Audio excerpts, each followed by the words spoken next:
lights on is because they had a cogeneration plant. My question is that how do the utilities prepare? I mean, if all of our preparations fail and the grid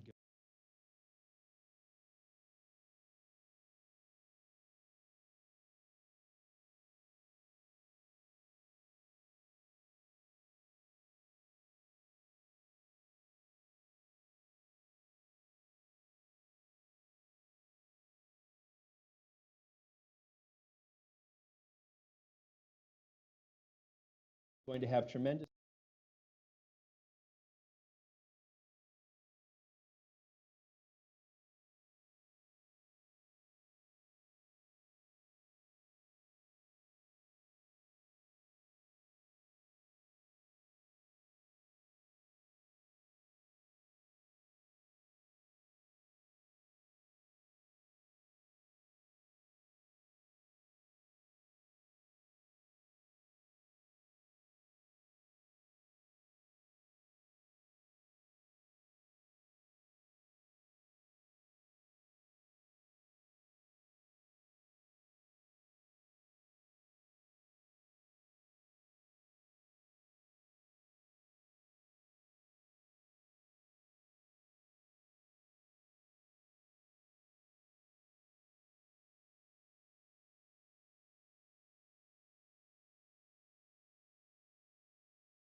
Let's end on an upbeat note here so we don't send people off to drink and depression here tonight. So, Julian Potter, let's think of an optimistic note to end on. Optimistic note. We're ready.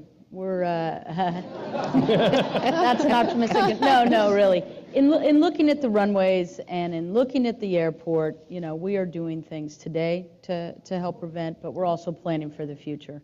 You sometimes see maps where the airport is underwater, and I'm here to tell you that has not happened. We do have the walls up, and we are putting steps in place now. And we're looking at what can we immediately do to clean and to resume operations. I think that's what's most important about an airport. It is an outdoor site.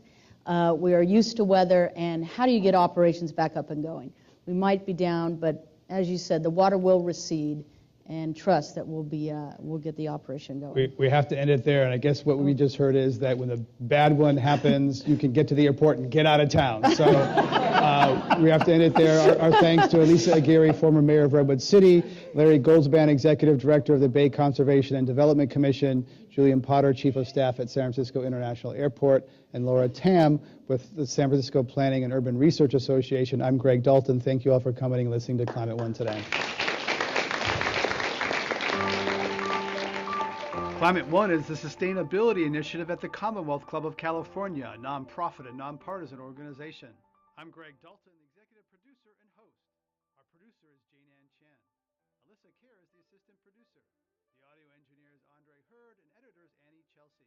The Commonwealth Club CEO is Dr. Gloria Duffy. This is Climate One, a conversation about powering America's future. Okay, and support for KMUD comes from Organic Grace, home of the Ecolo Blue atmospheric water generator, a new product that makes purified water out of the moisture in the air. Home units make up to 8 gallons a day, and industrial units can make up to 2,600 gallons a day. On display now at Organic Grace on the main street in Garberville and online at organicgrace.com. And support for KMUD Community Radio comes from Brandt Electric in Arcata, now installing true alternating current solar panels. New technology makes solar power efficient and affordable now more than ever. Brandt Electric is a proud supporter of the KMUD transmitter upgrade and can be reached at 822-3256 or at info@brantelectric.com. Well, it is 8:02. You are listening to Redwood Community Radio, KMUD Garberville 91.1 FM and HD1, KMUE Eureka 88.1 FM and HD1, KLAI Laytonville 90.3 FM, and Shelter Cove at 99.5. We're on the web at kmud.org. It's 70 degrees outside. And KMUD thanks SHC Industries for joining you and supporting our community radio station with an art gallery and locally screened Humboldt-themed apparel, as well as local recorded music. SHC is open 6 days a week in downtown Garberville. And got a car taking up space? Even if it is not running, you can donate it to KMUD. Call toll-free 877-411-3662 to donate a car, truck, boat, or motorcycle. When you call, they will arrange to pick up your vehicle. It's so easy. The number to call again is 877-411-3662. And now we're going to go to our election coverage with Terry and friends in the studio. Hi, everybody. Thank you so much, Sue. Hi, I'm Terry Clementson, news director with KMUD Radio. I'm joined by one of our other KMUD programmer hosts, Ed Denson, here tonight. Hey, Ed. Hello. How you doing? Hey, we're here tonight with two of our Southern Humboldt Unified School District board members to start our live simulcast. As you may know, we're broadcasting tonight from 8 p.m. until midnight on KMUD Radio, which broadcasts in Mendocino County, Humboldt, Trinity, and Del Norte. So thank you so much for listening. We're also on Access Humboldt's cable channels, Channel 11 and Channel 7. So thanks for watching. Okay, so we're here with Southern Humboldt Unified School District board members, Blake Lehman. Blake, how are you doing? I'm good, thank you. And Thomas Mulder, how are you? Good, thank you. Great, nice to see you both. All right, so let's launch into our discussion about Measure N. You all had Measure N on the ballot. Southern Humboldt voters were talking about this bond, and we actually got some pamphlets in the mail. You know, there's educational outreach to all the voters. This Yes on N plea from the Southern Humboldt Unified School District, and this note with lots of details about specific questions concerning Measure N. Which of you want to tackle the general description of the bond? Why don't we let Thomas go? Thomas, you want to tackle that? The general description of the bond? Well, our objective was to go after the other $10 million that had passed on Measure L, and the reasoning behind that is because we want to be able to give our students in this generation what they deserve right now, not wait for the next generation to get that. And and I remember that Measure L in 2010 passed. Is that right? And that was that $25 million? It was $25.2 million. And we sold $15 million in bonds so far. And the other reasoning behind that, not just getting it now, it's actually, if N does pass tonight, it's actually going to save taxpayers money in the long run because construction costs are down right now, material costs are down, and also interest rates are down. All right, looks like we got some election results right away. I'm going to hand that to our host, Ed Denson. He can tally some data. All right, so we're talking about Measure N, the Southern Humboldt Unified School District bond measure. It's supposed to release $10 million. And I've been over to the school. I got to interview some of the choir students and record them before their big spring concert. I saw there are repairs happening, but there's a lot of work to go. So kind of give our listeners a visual of what needs to be completed. Blake, can you give us some of the projects on the list? Well, we've started tearing apart A, B, and C wing at South Fork. They're pretty much gutted right now. They'll be totally rebuilt inside. There is the new junior high on that same campus, which will be a school within a school. That's already finished. The gym project will start. Of course, we finished the student services building at Redway School, the new parking lot at Redway School. There's a whole list of things that we have to do, which we want to do, and when Measure N passes tonight, we'll continue to do. I think it's important to tell the voters, although polls have already closed, so I don't know why I'm still campaigning, but that the original Measure L was $25.2 million. We have sold up to $15 million. That remaining 10, by Measure N passing tonight, is not an additional 10. It's the remaining 10. We will retire one bond and spend the other and sell the others so we can spend and continue the work on the schools. It's not an additional $10 million to taxpayers. And what Thomas was saying about actually saving money is because if we do this now, like you said, construction costs, all those things, and we can continue with what we've already started.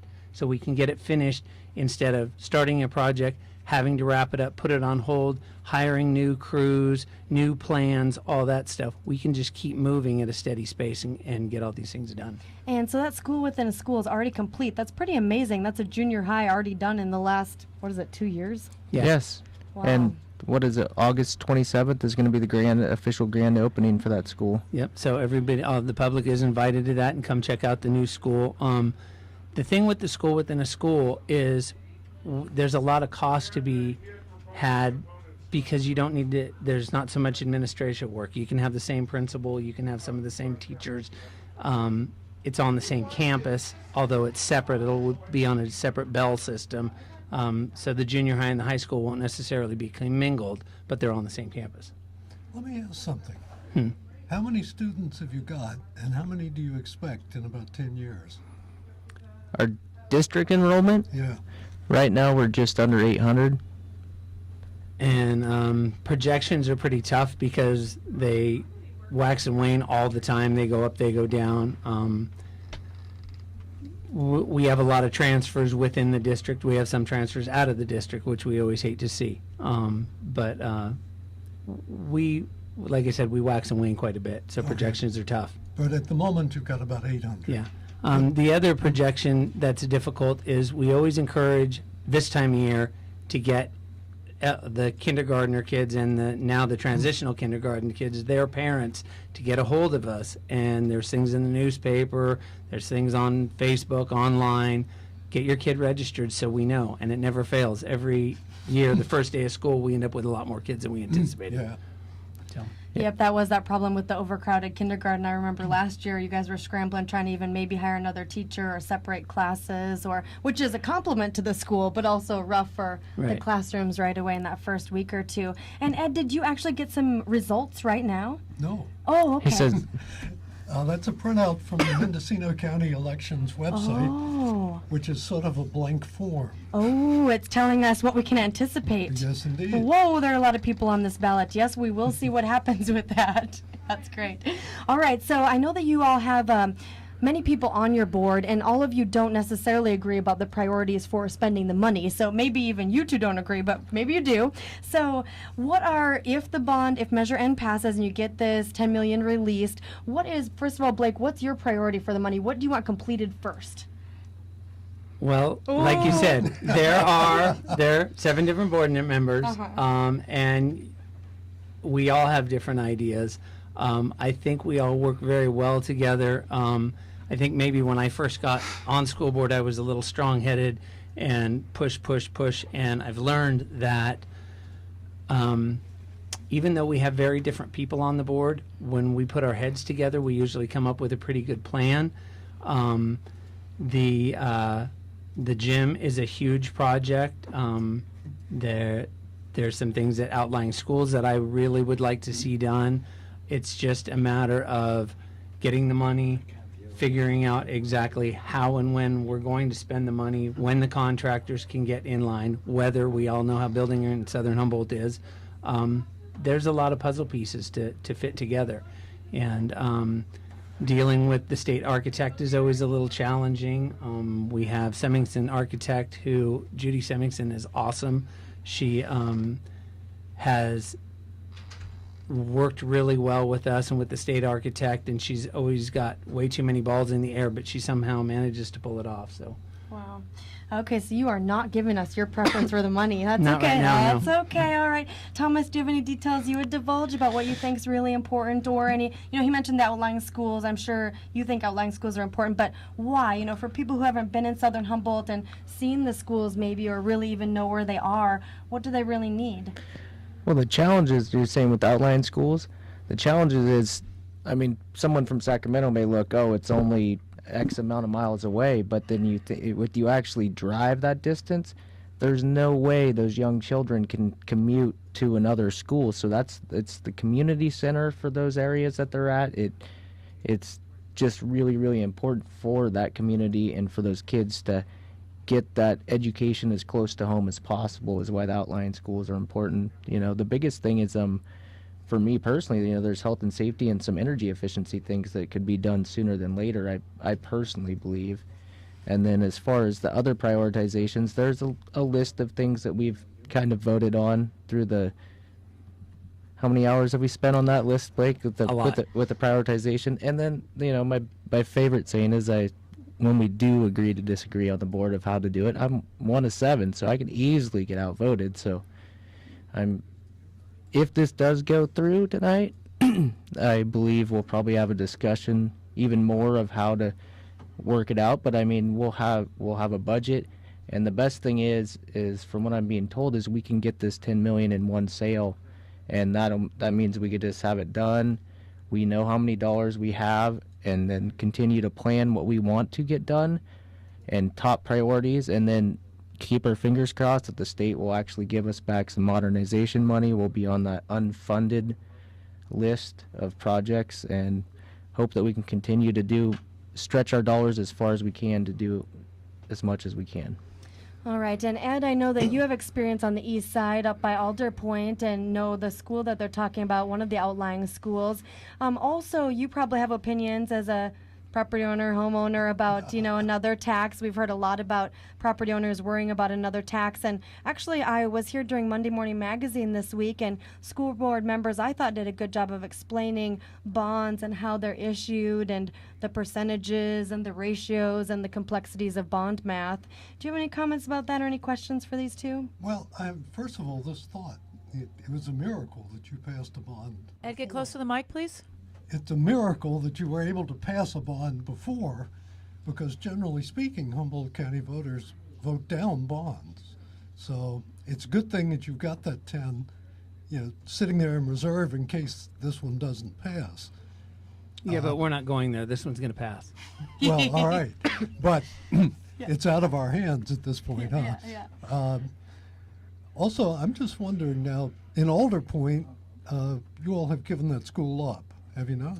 The Alder Point School was closed some time ago. Yeah. The Casterland School is Yes. still very much thriving. I think it's also important to say that with the bond money that we've already spent, we've gotten all the asbestos out of the Casterland School. We've gotten all the asbestos, I think all the asbestos out of the high school.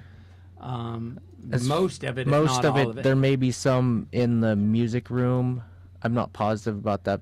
But those are two of the things, going back to Terry's last question about what my priorities are, is health and safety, is to get rid of all of it. And that is in the plan.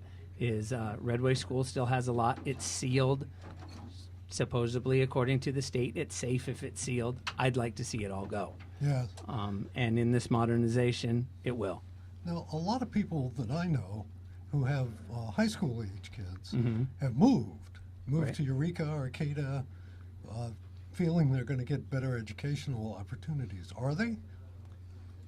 You know, that's a big debate. I know some friends that have elementary school kids that left here and went to Arcata, and they love Arcata. I've know my nieces and nephews went to school at Arcata High. I think all high schools have challenges having to deal with adolescent behavior, drugs, alcohol, things like that. I think that our that very well. I think our community deals with that. I think that maybe kids that grow up in Southern Humboldt aren't quite so sheltered as maybe kids somewhere else, and they get out into the big bad world, and it's a little overwhelming. But I think we as a community do a good job preparing our kids.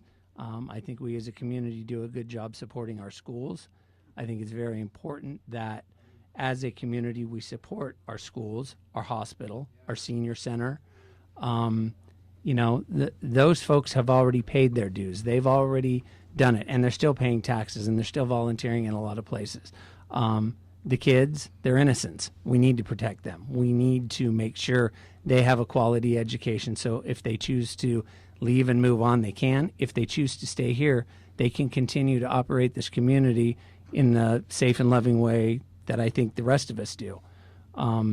So giving them a place that they feel safe and they can respect and is warm and, you know, cool in the summertime, the beginning and the end of the school year, I think that's incredibly important. I actually went to 8th grade in Arcata many years ago. I did the rest of my education here. And it was different. I wouldn't say it was any better or any worse, but it was definitely different. And I think Arcata was a lot more conservative then than it is now. I think we have a lot of similarities. But, you know, I think no matter where you go to school, you get the education that you strive for and that your parents assist you with. And we have a lot of good community members that support us. I've seen some rather extraordinary kids come out of these schools and do some rather extraordinary things. It's been quite impressive.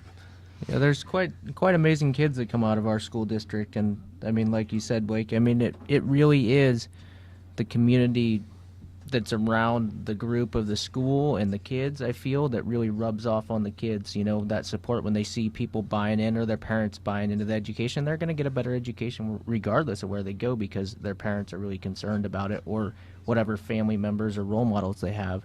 The one thing I've noticed, I've been told as far as feedback from kids that are in college now, is they know how to network a lot better than a lot of these other kids because it's a little more challenging times. Other kids that came from like a city school, when they're in college, they kind of fall in they're kind of like, what do you mean we have to network and fundraise and do this kind of stuff? And kids from Soham, they're like, we do that every day. That's how we pay for our teachers. That's how we pay for our sports program. So as far as working community-based, that kind of culture thing, I don't think you could beat our area. That's really interesting. Yeah, we do have a big fundraising effort here basically for every nonprofit, and there are so many nonprofits in our area. I guess the kids are raised in that culture, so I guess that is super positive. And I was raised in a really small school environment, and it was so small we barely had 100 kids in our high school. And the positive part about that is that you could be in anything. So even though I'm only 5'3.5", they were like, "Oh, you want to be in basketball? Sure, you're on the team." You know what I mean? So in being a small school environment, you can do a lot more if you're motivated. And like you all were saying, if your parents do really encourage you and drive you places. I mean, my mom was amazing. She drove me all over the county to bring me to different meets and everything.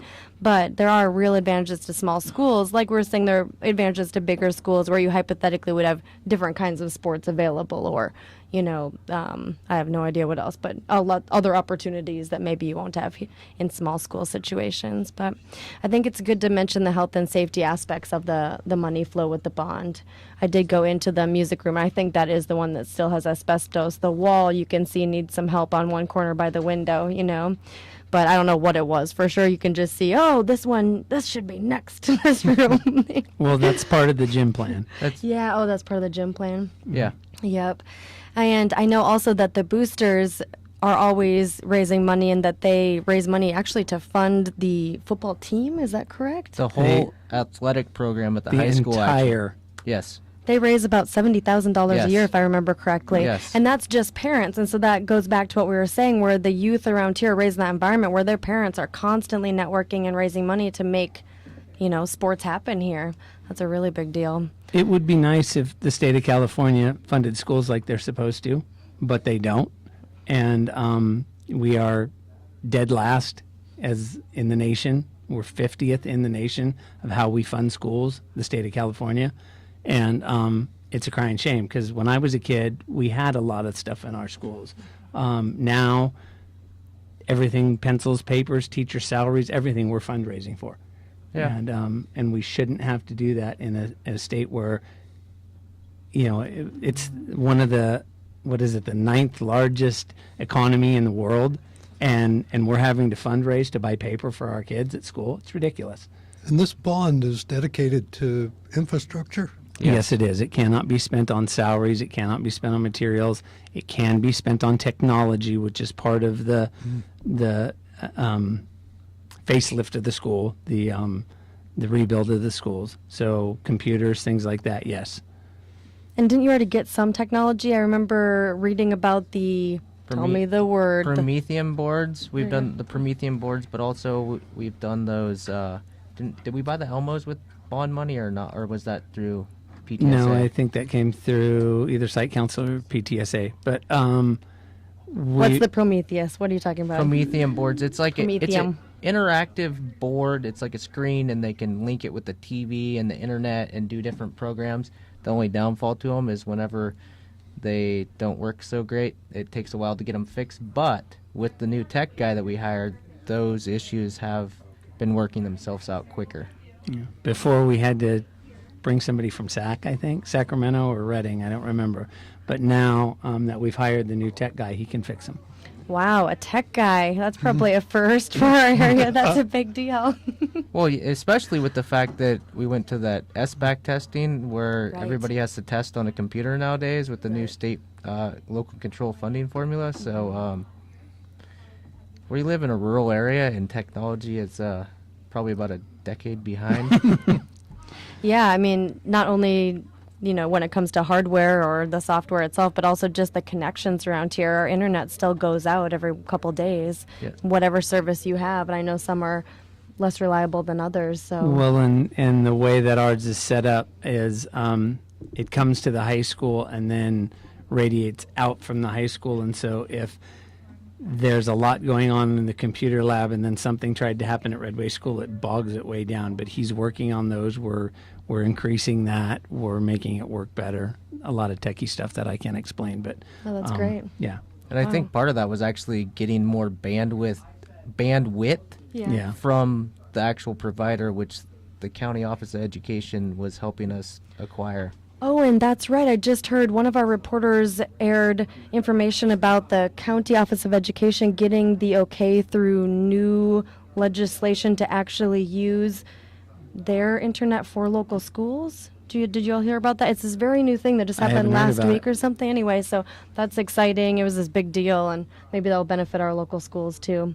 Good. Yeah, that would be great. Okay, and I wanted to just wrap this up. Is there anything else you wanted to make sure people knew about the bond? The number one thing is when N goes through tonight, the next board meeting, we're going to be we've already passed a resolution that if N did pass, L will be officially retired. There's even more steps we'll go through the county board of supervisors and stuff like that to officially completely retire that, so there's no questions that somebody can figure out a way to access the other 10 million, because we never asked for more money, we just asked for it sooner. And I think it's also important to point out, I know there was some negative energy pointed towards Measure N earlier over the last couple of weeks, and I'd just like to remind everybody that school board meetings are held in public. If you have ideas, there's a public comment period at the beginning. It's limited a little bit, but we usually end up getting in vibrant conversations, and community input is always well received at our board meetings. So if you don't know what's going on with the bond or this new measure or anything, and you want to know, just come sit and listen and see what we do. Well, and construction will continue, with or without N. You all are Right. moving Yes. forward, so people could still input, when it comes to the prioritization, like you were talking about, the list, or just any of the processes. And I remember, I don't know if this is still true, but you all had very specific committees that were constantly in need of help. Is that still true? To some extent, yeah. We have committees that are working nonstop all the time, but there are seats open on those committees once in a while, yes. Yeah. And obviously people could, if they really were motivated like you two, be, really helpful and get on the board in the future. There are always rotations in that manner as There well. are always rotations, and the last Yeah. couple of people that have run for school board have run unopposed. So if All right, if you're going to be part of it, can win. well, not only that, but I always say if you're gonna complain about something or be a naysayer about something, then jump in and try to change it. Yeah. You got to have a shovel in your hand if you're going to complain about the problem. You got to have a shovel in your hand too. Yep. Yep, that's right. All right. Ed, did you get results? I did get results. Ooh, what are they about? They're about Humboldt County. Oh, all right. Yay, Humboldt County. Let me see what it is. Okay. How many? This is 12,431 votes. These would be probably mail-ins and things like absentees. 16% of our 75,427 eligible voters. Okay. And I'm just going to cut to the local races. Thank you. District 4 supervisor. Well, let's start with Measure N. Can we do that? Do you see it right there? Well, we are all here, aren't we? Yeah, yeah. Yeah, all right. Let's see if we're going to start I know with it's Measure small N. print. Yes, Measure N. At this point, we have 361 for, 46%. 413 against, 54%. So at see this what point, happens. from the absentees, who are usually the more older and more conservative voters, That's true. you are going down to defeat. But I would say that these numbers are not really an indication of what's going to happen. I mean, I'm not predicting you're going to win. I'm just saying I am. that these early returns often get changed so much when the actual live votes come in. Yeah, that's why we're on till midnight, because usually right around 10, everything flips. Yep. Yes. That's interesting, though. So there's been 770 votes so far. That's on that. great. Several thousand to come, I would think. Exactly. Okay. Who else in Humboldt? Can we look down the list quick before we have All a right. break? We have 2 minutes. We have 2 minutes. Yep. 4th District Supervisor, tight race. Yep. Virginia Bass here at 1,390, 61%. Chris Kerrigan, 863, 38%. Wow. This may be a tight race, but it isn't a tight race on these opening votes. 5th District Supervisor Ryan Sundberg, 1,513, 66%. Sharon Latour, 781, 34%. Eerily in keeping with the Lost Coast Outpost estimate. And on the DA, Arnie Klein, 577 votes, 5%. Elaine Firpo, 2,704 votes, 23%. Maggie Fleming, 7,600 votes, 64%. Wow. And Alan Dollison, 1,037 votes, 8.67%. Unresolved, 22. So if I'm right, and these early votes are in fact older and more conservative voters, then Maggie may not be able to hold on to that. But if she can hold on to that lead, there's not going to be a runoff. She will be the next DA. So we'll be eagerly awaiting the updates. All right. Well, thank you so much, everybody. And we're going to cut to a quick break, and we will be right back. Thank you so much for listening. Thank you so much, Blake and Thomas. Thanks, Terry. Thank you. Sorry I didn't have better news for you. All right. You're listening to live coverage of the 2014 primary election here on the MUD. This is Frying Pan Dan. I'm going to be here for another 2 hours, and Deluxe will come in and do his part on this coverage. So thank you so much for having your ear here, folks. I want to let you know that PAL Camp, a weekly themed kids camp run by the Discovery Museum, includes many traditional camp activities such as arts and crafts, games, singing camp songs, cooking, swimming, hiking, water games, scavenger hunts, and storytelling on a sleepover night. PAL Camp takes place on Freshwater Creek, just 15 minutes from Arcata in Eureka. Here we go. Let's listen to some Lost Coast Marimbas here. All right, camp sessions are 1 week long and run from 9 a.m. to 3:30 p.m. daily, with the exception of Thursdays. On Thursdays, camp runs from 1 p.m. to 8:30 p.m. with a family potluck at 6, followed by skits and an optional sleepover for youth entering 4th grade and above. Registration is now open. Forms are available online at discoverymuseum.org. Information at 443-9694.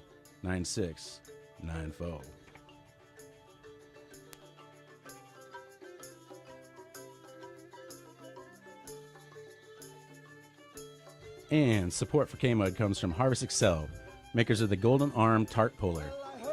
Designed, tested, and built in Humboldt County, the Golden Arm is designed to pull blackout tarp for light deprivation on any length grain house up to 20 feet wide and 10 feet tall. Easy to install and available at local garden shops or online. More info and demo video at harvestexcel.com. All right, you got tuned to KMUD, Garberville 91.1 FM, KMUE, Eureka Arcata 88.1 FM, KLAI, Laytonville 90.3 FM, and all around at KMUD.org. It's 8:32 in the PM. Now back to live coverage of the election. Hey there. Hey, everybody. Thanks so much, Dan. Nice to see you over there. Got your Riding on the Mud shirt. That's excellent. Yeah, Bobby G kicking down. Yeah, that's right. So yeah, thanks for being here, folks. Thank you. Okay, thank you so much for joining us, everybody. As you may know, this is KMUD Radio. We're broadcasting in Mendocino, Humboldt, Trinity, and Del Norte counties. This is our election night simulcast. Thanks so much for joining us. We're also, simulcast-wise, on Access Humboldt, channels 11 and 7. So thank you so much for watching, if that's you. And right now, it is the 8:30, half an hour. We're joined by KMUD programming host Jimmy Derschlag. Hey, Jimmy, how are you doing? I remember around the world on the World Wide Web. That's right, and on the World Wide Web, too. Thank you, Jimmy.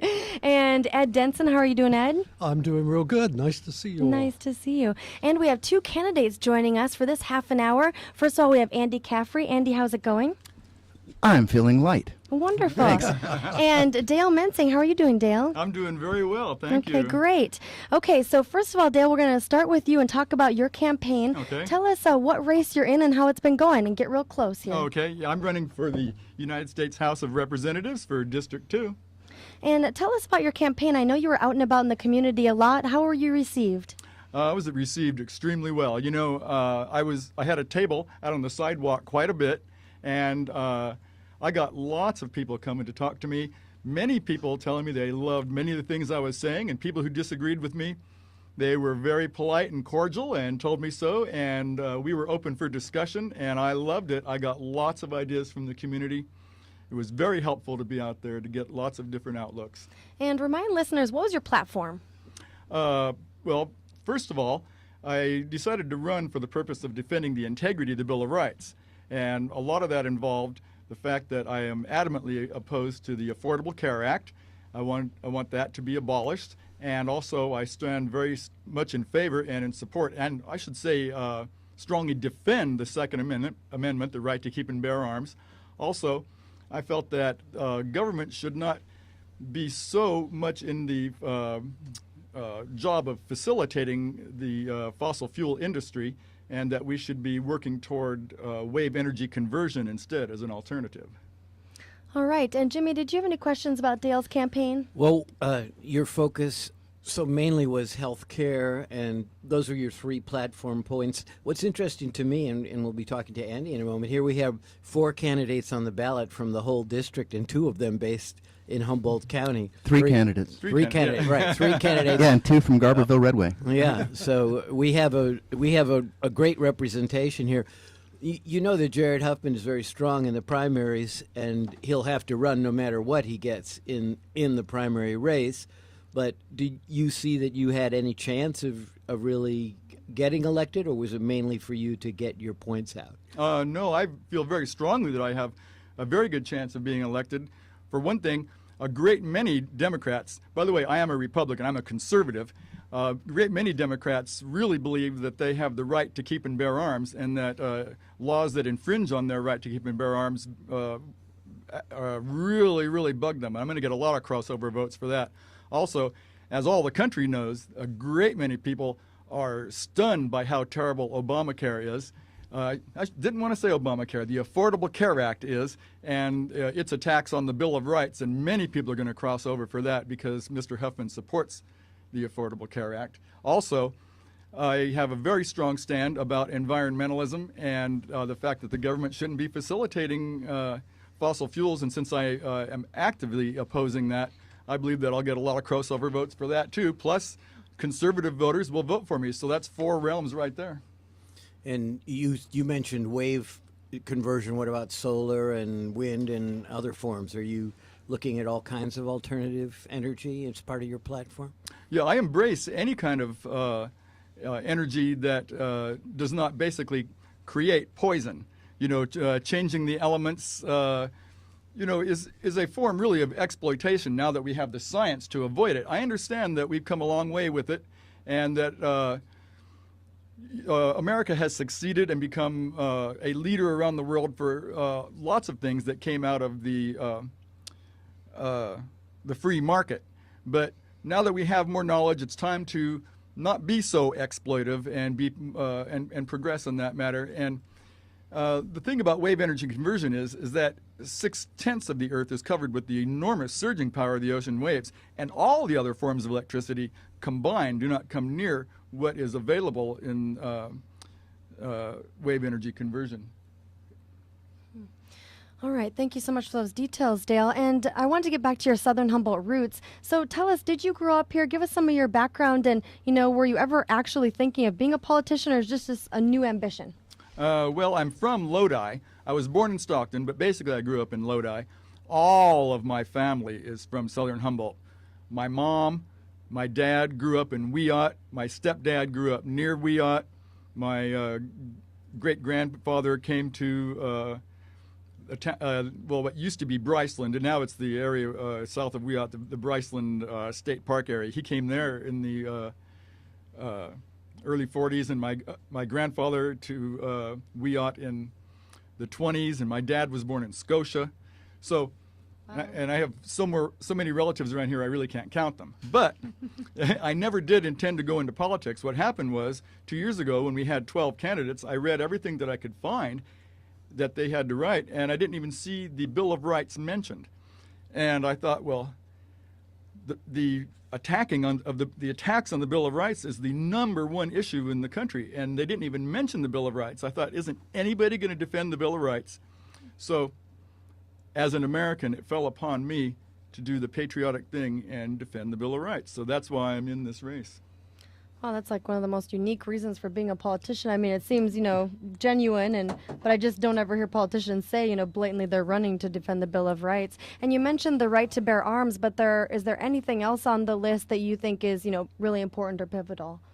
Well, there is the attack on the freedom of religion in the Affordable Care Act, because millions of Americans believe that any association with an organization that endorses abortion and requires contraception is definitely against their religion. So to be required to purchase a product that does that is an attack on their freedom of religion.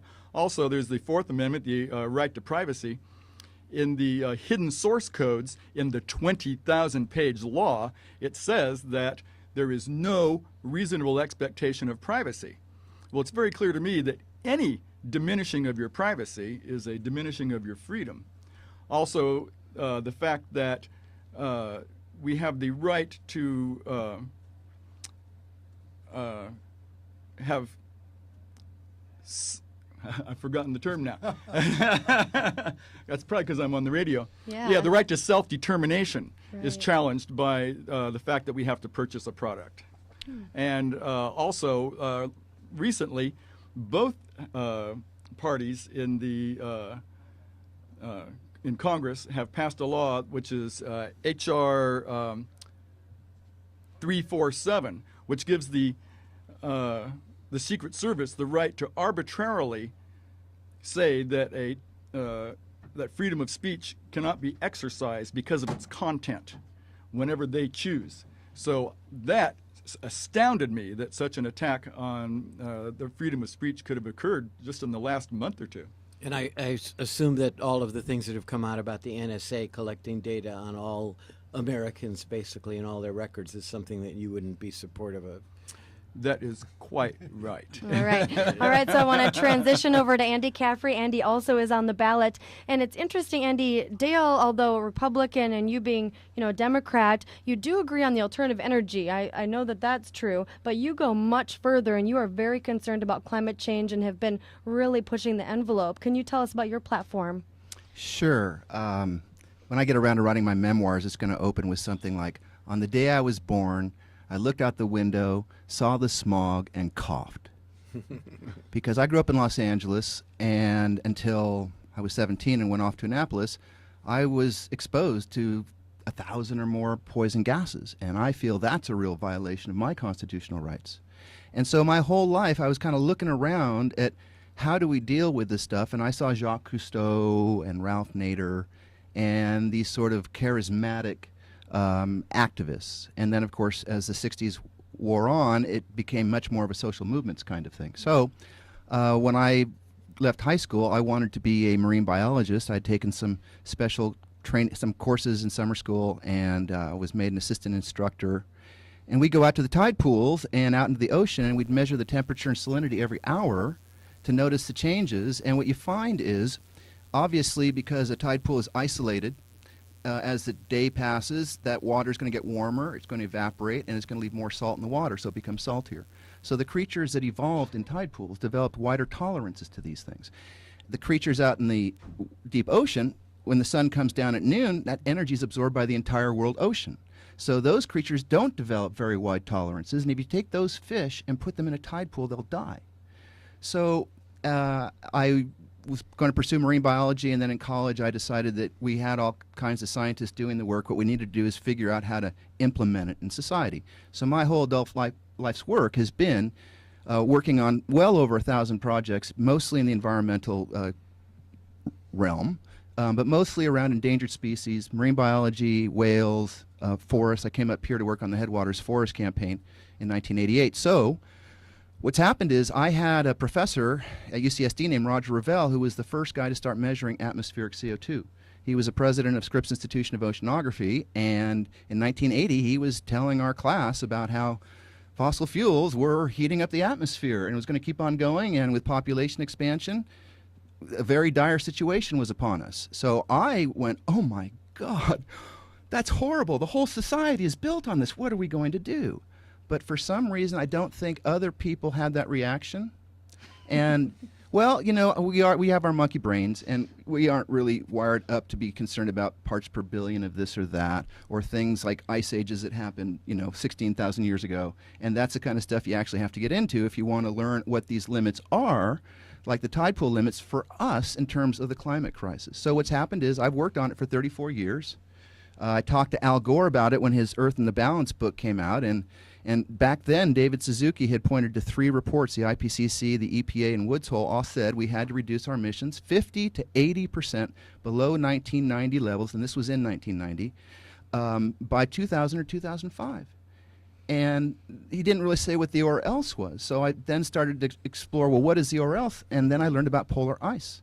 And in 1998, I wrote this paper, the only one apparently anybody wrote, warning about the West Antarctic ice sheet disintegrating from global warming and how it would cause a 20-foot sea level increase over 20 years, because I looked into science and saw that this happened 120,000 years ago. Sea level went up 20 feet and then it plummeted 50 feet in a century. That's 8 inches per year.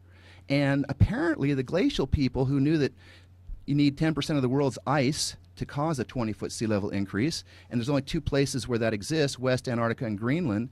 Apparently the ocean level people didn't talk to the glacial people because they just said it went up 20 feet. They didn't speculate what it was. And then it was 2009 when the scientific community saw the same pattern a million years ago, and they went, oh my God, This thing, when it goes, it's going to go a foot a year for 20 years. So now we have this news. It's just been announced 3 weeks ago Yeah, it was 3 that we're weeks ago. beyond the point of no return. And the way I think people should think of this is the fuse has been lit. This ice shelf is over water, and it's anchored by some islands. And so it's melted back past those islands, and the islands aren't mooring it anymore. That's why it's unstoppable. It's a matter of gravity and warm currents. So this thing is going to go. So it's like the fuse has been lit, and nobody really knows how long it's going to take to get to the dynamite, but everyone agrees that when it does, it's going to be this 20-foot sea level increase. So what's happened is all of this climate inaction, throughout the last 2.5 million years, CO2 went from 170 to 290 parts per million. That's the natural range, like the tide pools for us. Now it's up to 400, and the price we're paying is these climate denialists have now doomed 80 of the 100 biggest cities in the world. There will be no Eureka, there will be no Arcata, there will be no San Rafael. By the end of the century, it's unstoppable.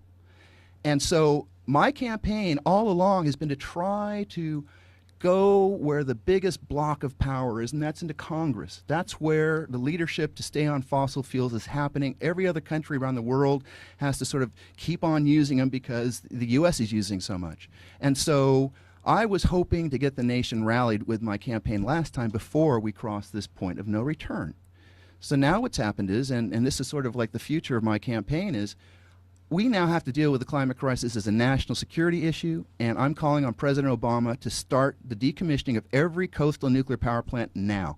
Because in Eureka, they started decommissioning that thing 30 years ago. We can't wait until we start to have a foot per year. So I am very excited that I think we're going to have a very powerful anti-nuclear power movement, and we're going to be able to undermine a lot of these hawk Republicans by saying you guys are traitors. They just passed a bill banning the Defense Department from assessing the climate as a national security threat. Can you imagine? It's like, World War II. Well, you guys can assess all of our threats, but don't look at fascism. You guys cannot look at fascism. We'll lock you up if you do. So to me, that's undermining our national security when they're telling the generals, you can't look at this horrendous threat to our nation. So if you get elected or move forward, obviously, you're addressing a key issue. How would you create consensus to actually create change? You mean once I'm in Congress? Yeah, if you're elected to Congress. Well, first of all, I'm already working on this stuff. 2 years ago, I got on MSNBC and started calling out the president on jailing people for marijuana. I said, no one should spend another hour in jail for marijuana. People should not feel shy or defensive about taking their medicine, and I was thinking mostly of veterans who have to hide it from everyone they know. And thousands of people really suffer when President Obama shuts down the dispensaries. And John Llewellyn and Dr. Courtney and I, we did our protest where I smoked the marijuana joint because we wanted Obama to stop coming down on the dispensaries.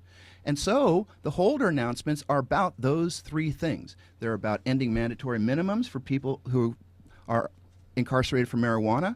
It's about the clemency for those already in there to get reduced sentences, and they're backing off on the states. So what I'm doing is I'm starting with new framing, and I actually correspond with every member of Congress and the Senate. And I on also, Twitter, right? Yeah, on Twitter and by email. And I also contact 300 Fox News, CNN, and MSNBC reporters. And so what I've done is over the last 2 days, I've made a brand new video. It's my sort of ultimate video about how to think about the West Antarctic ice sheet threat and what it means for American politics. So I'm basically challenging the Republicans to not be traitors and to get on the side of national security and start to shut down those nuclear power plants or be seen as, essentially traitors. And I'm challenging the president to do that too. So we'll see how that plays out by next January, which is when I would go into power. Yeah, and Dale, when we're talking about the national security, so this is interesting, tying climate change to national security. A lot of people in the environmental circles have talked about that for a long time. So, and Andy did just mention, bringing Republicans on board or, calling them out as traitors if they don't see it that way. Do you have any comments about climate change as a national security threat? No, not really. I don't see it that way. I believe that this transition away from fossil fuels has to be somewhat slow because we have so many challenges from other countries, and breaking away from the things that we depend on right now would weaken us, and there are so many who are against us. We can't do it to the extent that we would allow ourselves to be weakened. I'm against the furtherance of fossil fuels, but I don't believe it should be forced on a short-term basis. And I was told that is, someone indicated to me about KMUD. I wanted to say that I totally appreciate KMUD. There's nothing else like it. This kind of a forum, this kind of a station, where it came from and how it is, I love it. I appreciate you, and Monique and Eileen and the people who helped me in my campaign. Karen, my wife of 24 years, put in endless hours. And I've been on this campaign just hoping to get as much input as I can from people about all these issues, including and especially the environment. I want more information, more opinions about what we can do to help the salmon and how we can help the local area, helping the streams. I have many thoughts about this. I'm on my lunch hour. I'm a working man. I'm on the 4 to 1 o'clock shift. I just believe that if we work together, communicate together, we can get a lot of things done. Andy, we were talking a little beforehand, and I had heard before I came here about the notion of in the primaries voting for you, and you said you helped.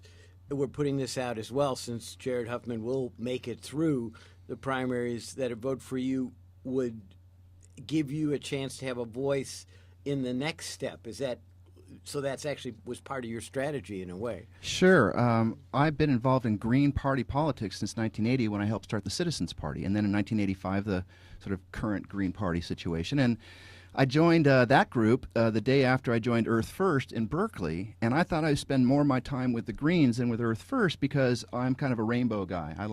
I'm concerned about all of these issues: war and peace, social justice, poverty, and the environment. But Earth Firsters are the ones who started the Rainforest Action Network, and we went down and started working with the indigenous peoples in these countries, and we also were the ones who launched the first sort of direct action attacks against neoliberalism and globalization. We had a national day of outrage against the World Bank and the investment bankers. And so I basically shifted more into Earth First because they were making things happen. And if you look at like Judy Berry, she brought in the whole labor component. So it just seemed that there was a much better vehicle there. And the Green Party project, however, had the same urgency. In Earth First, we know that if you don't stop the cut by a certain day, they're going to go in and they're going to clear out the forest, and that's it. And so it kind of changes the way you think about things when you have these deadlines. And when I helped some homeless people, there were 3 guys who died before we organized a homeless shelter, and then 3 guys we saved.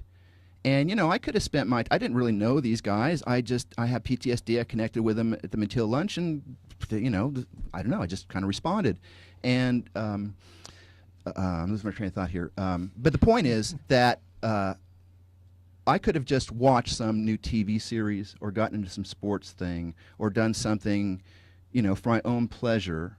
And it made me very clear about how precious our time is. And so I'm really only about things that are going to get us on this broader project of we have to deal with the climate crisis. We have to get the CO2 levels back down to 280, 290 parts per million as fast as possible, and we have to come together on that. And so I'm using the climate crisis to push for a national campaign to develop bioregional economics, because the easiest way to stop using fossil fuels or nuclear power is to not have to need them. So if you aren't shipping products across the country, but everybody's trying to meet their needs as close to home as possible, you can make giant strides at getting us off fossil fuels really fast. Let me ask a technical question. I've got some election results here. This district runs from like Marin County to Del Norte, right? Where did you guys actually campaign? Yeah, good question. Where did you go? Well, it depends where you're going to draw the line, because I sort of started campaigning in 2011 and never stopped. If you want to start with the day after the 2012 one, all of the districts, all the counties except for Del Norte this time. Okay. Dale? I campaigned in all the counties except for Trinity and Del Norte. I spent time around San Rafael, talked to people in businesses in San Rafael, and did not exactly door to door, but business to business. And I got opportunities to speak there, and I spoke in Santa Rosa and Petaluma and Ukiah and Fort Bragg, and I spent a lot of time in Eureka also. Now, there were other candidate forums than just here, I assume. No, there were two that I know of. One was the KEAT forum, the League of Women Voters sponsored, and last time, because there were 12 candidates, it wasn't televised. And then there was this sort of candidates night out in Hayfork, which was just every candidate running for anything there gets 5 minutes. So none of the large metropolitan areas in the districts had those kind of forums. That's right. 2 years ago, pretty much every progressive Democratic club and League of Women Voters sponsored debates. I was in probably a dozen, and I think I missed 3 or 4 of them. Do you think that's because they were assuming the results of the election already, or? Well, yeah. In fact, people have these molds they put people like Dale and me into, which is they think that we're going to go into Congress to do the same kind of thing that's been done. And as you can tell, I have a much broader project for shaping what I'm doing. The League of Women Voters and so these people basically presume that because Dale and I would not have a chance of winning in November, that there is no story to cover. So these people Santa Rosa Press Democrat didn't even know I'd been on MSNBC or that I'd smoked the joint or that Jay Leno had told jokes about me. They just didn't know anything about it, and there was like no curiosity because to them the story wasn't about organizing, wasn't about citizens coming up. I mean, I think it's interesting that 2 guys from Garberville Redway are the only ones, That's a story to me, and also these climate things. When these things came up, I hammered on the climate in 2012. And about 9 of the candidates moved towards me on the climate. And you would think that when these reports come out, especially since I did write the only report 16 years ago about West Antarctic ice sheets, that these guys would be at least curious to check in with me. But again, to them, the story is who is going to win the 2nd District election in November, and anything about that is kind of whatever, frivolous or. Okay. I do want to say, though, the League of Dale, the League let me of, cut in okay. here. I've got election results. Yeah, we should, we should share some results. Yeah. For Humboldt, Mendocino, and statewide. Oh my goodness. Okay. So now, Early. all the listeners out there, I want you to write down your estimates. Here we go. What percent of these? I mean, what's the? Oh, this is early days. It's got to be These are preliminary like stuff. 5-10%. And get really close. Okay. Humboldt County, Dale, you have gotten 3,585 votes, or 31.77%. This is mostly absentee voters, but some of this is live votes from today. Andy, you have gotten 999 votes, 8.85%. And Jared Huffman has gotten 6,673, or 59%. And that's just Humboldt, you're That's saying. just Humboldt. Yeah. Now, just Mendocino, Dale has gotten 1,435 votes, 25%. Andy has gotten 686, 12%. Jared has gotten 3,589, 64%. Statewide, and this is why I asked about where you all had campaigned. District-wide, really. Yeah, district-wide, but from the Secretary from of the State. Secretary of State here. Yeah. Andy has gotten 4,807 votes, 8.8%. Jared Huffman has gotten 38,548, 71%. And Dale has gotten 11,014, 20.3%. And without wanting to knock anyone's campaign platforms, I would say that some of this can be accounted for by the fact that you are the only Republican. And you were right. I mean, that there are voters who want a Republican. I certainly expected to get the conservative vote. Yeah, and they're quite clearly voting for that. They wouldn't vote for a Democrat in general. Yeah. Although, it's as quite Dale Yeah, was saying, yeah. I always saw Dale sort of a guaranteed 21% because that's how much the 2 Republicans got in the 2012 primary. Uh-huh. And so the question was of the other candidates, how would they divide? How would they? Yeah. But for me, I always saw that this 20% threshold is where I would have to, meet to surpass Dale. All right, The well, two of you together are not going to knock Jared into a runoff at this point. Well, But he yet has to to see. run again no matter what. Yeah, he can't win outright. Yep. You can't And win we out. will, Oh, really? ooh, we will see. Okay, so So you thank all you vote so for it? much for your time, you all. It is 9 o'clock. We're going to transition. We have a short 2-minute break, and then we're going to be back with Sharon Latour, one of the other candidates on the Humboldt County ballot. Thank you so much for listening. We'll be right back. All right. Thanks, guys. Thank you so much, Cheryl. Thank you you. so much. Thanks, Andy. So you guys both going to run again? All right, there you go. Live coverage of the 2014 primary election. Thank you so much for having your ear here on People Powered Radio. This is Frying Pan Dan, engineer for the next hour or so. Thanks for tuning in. Thanks for your support. All right. So, on Sunday, June 8th, Sanctuary Forest will host a native herbs hike into the Siskiyou Wilderness State Park, where hike leader and clinical nutrition consultant Nancy Peregrine will guide participants on a discovery of many edible and medicinal plants that grow wild in southern Humboldt.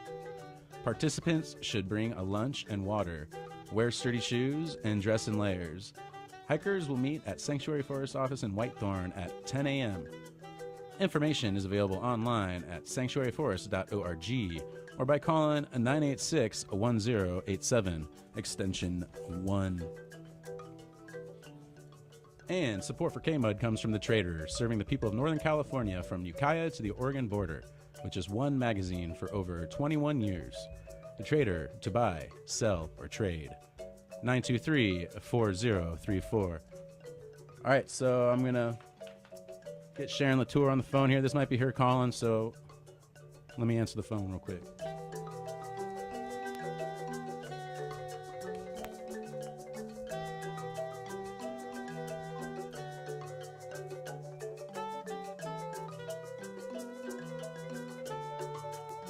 All right, so I'm going to continue to try to call her and get her on the line.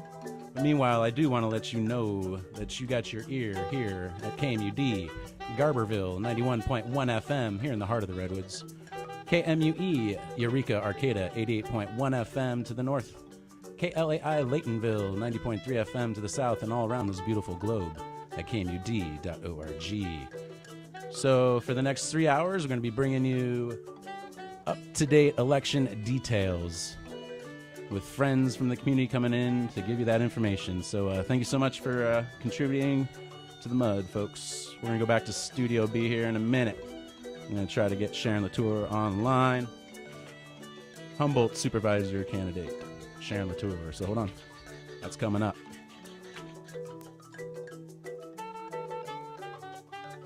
Hey, Terry. I'm going to keep trying to get her on the line.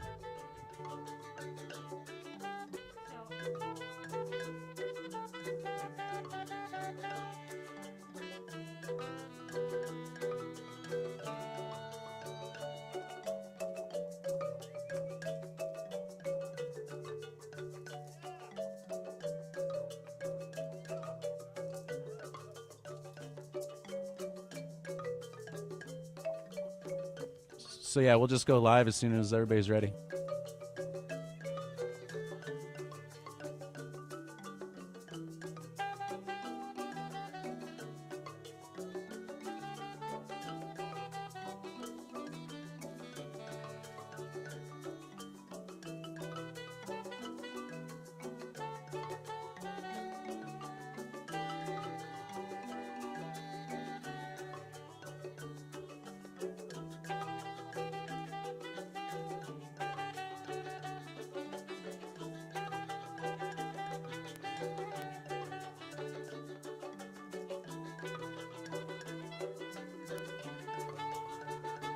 And KMUD's annual members meeting will be held on Tuesday, June 17th at 4 p.m. The meeting will also be the deadline for members' nominations on KMUD's Board of Directors. All nominees must have been members for at least the previous 30 days. You may nominate yourself, but you cannot be a programmer. All members, including new members from our most recent pledge drive, are eligible to nominate, run, and vote in the election. Ballots will be sent to members shortly after the June 17th nomination closing date and must be returned by August 1st. Those elected will be seated at the August Board of Directors meeting. The nomination is easy. Just email the nominee's name, phone number, and email address to board@kmud.org. You can also make a nomination at the annual members meeting. at 4 p.m. on June 17th at the KMUD Studios in Redway. We're going to have a potluck and have DJs, so it'll be fun. Let's get back to it, folks. What do you say? All right, thank you so much. Hi, everybody. This is Terry Clementson. I'm the news director at KMUD. Thank you so much for joining us for our election night simulcast. You're listening to us on the radio. You can also be viewing us on Access Humboldt's cable channels, both 11 and 7. So thank you for listening and watching. And as Jimmy Derschlag mentioned, you could, be with us on the World Wide Web on the KMUD.org website. We have a link, and there are also links all over the place. You can catch us in many, many venues now. Let me give you an update here. Oh, wait here. So we're going to introduce people. So I have to my right, Eric Kirk. He is one of the KMUD programmers. Thank you so much for joining us, Eric. You bet. Glad to be here. Very good political commentator. I'm really happy you're here. Ed Denson is in the house as well, KMUD programmer. Ed, you have some election results. You are itching to share here. All right. I do. There are 2 counties voting referendums on the state of Jefferson. That's right. Measure A, Del Norte County. Should the County Board of Supervisors adopt a declaration of support for the proposed separation from the state of California and the formation of a new state? 24% of the voters up there voted by mail, and their results were 41% yes, 58% no. Tehama County, Red Bluff, 51% yes, 48% no.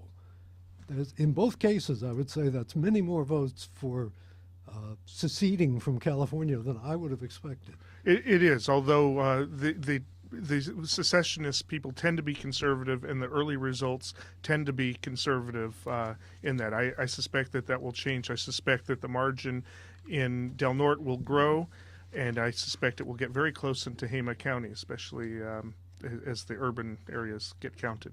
One other thing, in Del Norte County, Dale Mensing, who was just here, is congressional candidate Dale Mensing is running 46% of the vote. Yes. And Jared Huffman is running 45%. So Dale is actually the leader. The leader in Del Norte County. In that one, there is some advantage to being the only one with the R next to your name on the ballot. And looks like a pretty big advantage. Yeah. Pretty big advantage there in Del Norte County. Mm-hmm.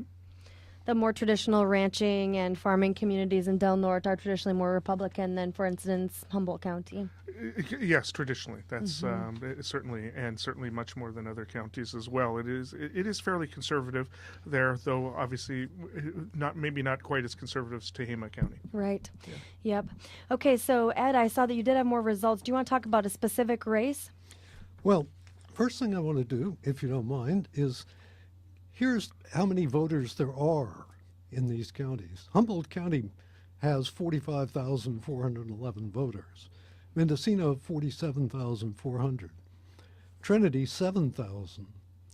And Del Norte, 12,396. That's how many are registered. That's how many are registered. Yes. And the estimates for these kind of elections are about a third of them will actually turn out. Yes, 40% would be a really good turnout. Yeah. So I don't know if you want to get into the supervisors here. I want to switch over to, because we're going to be speaking with Sharon Latour really soon, so we definitely want to talk about her race. Why don't we get into those races? Because it seems like the numbers right now in the 3 Humboldt County races that are of interest, the district attorney race and the 4th and 5th district supervisor races, currently with the absentees, now not all of the absentees have been counted, only the absentees that arrived before today.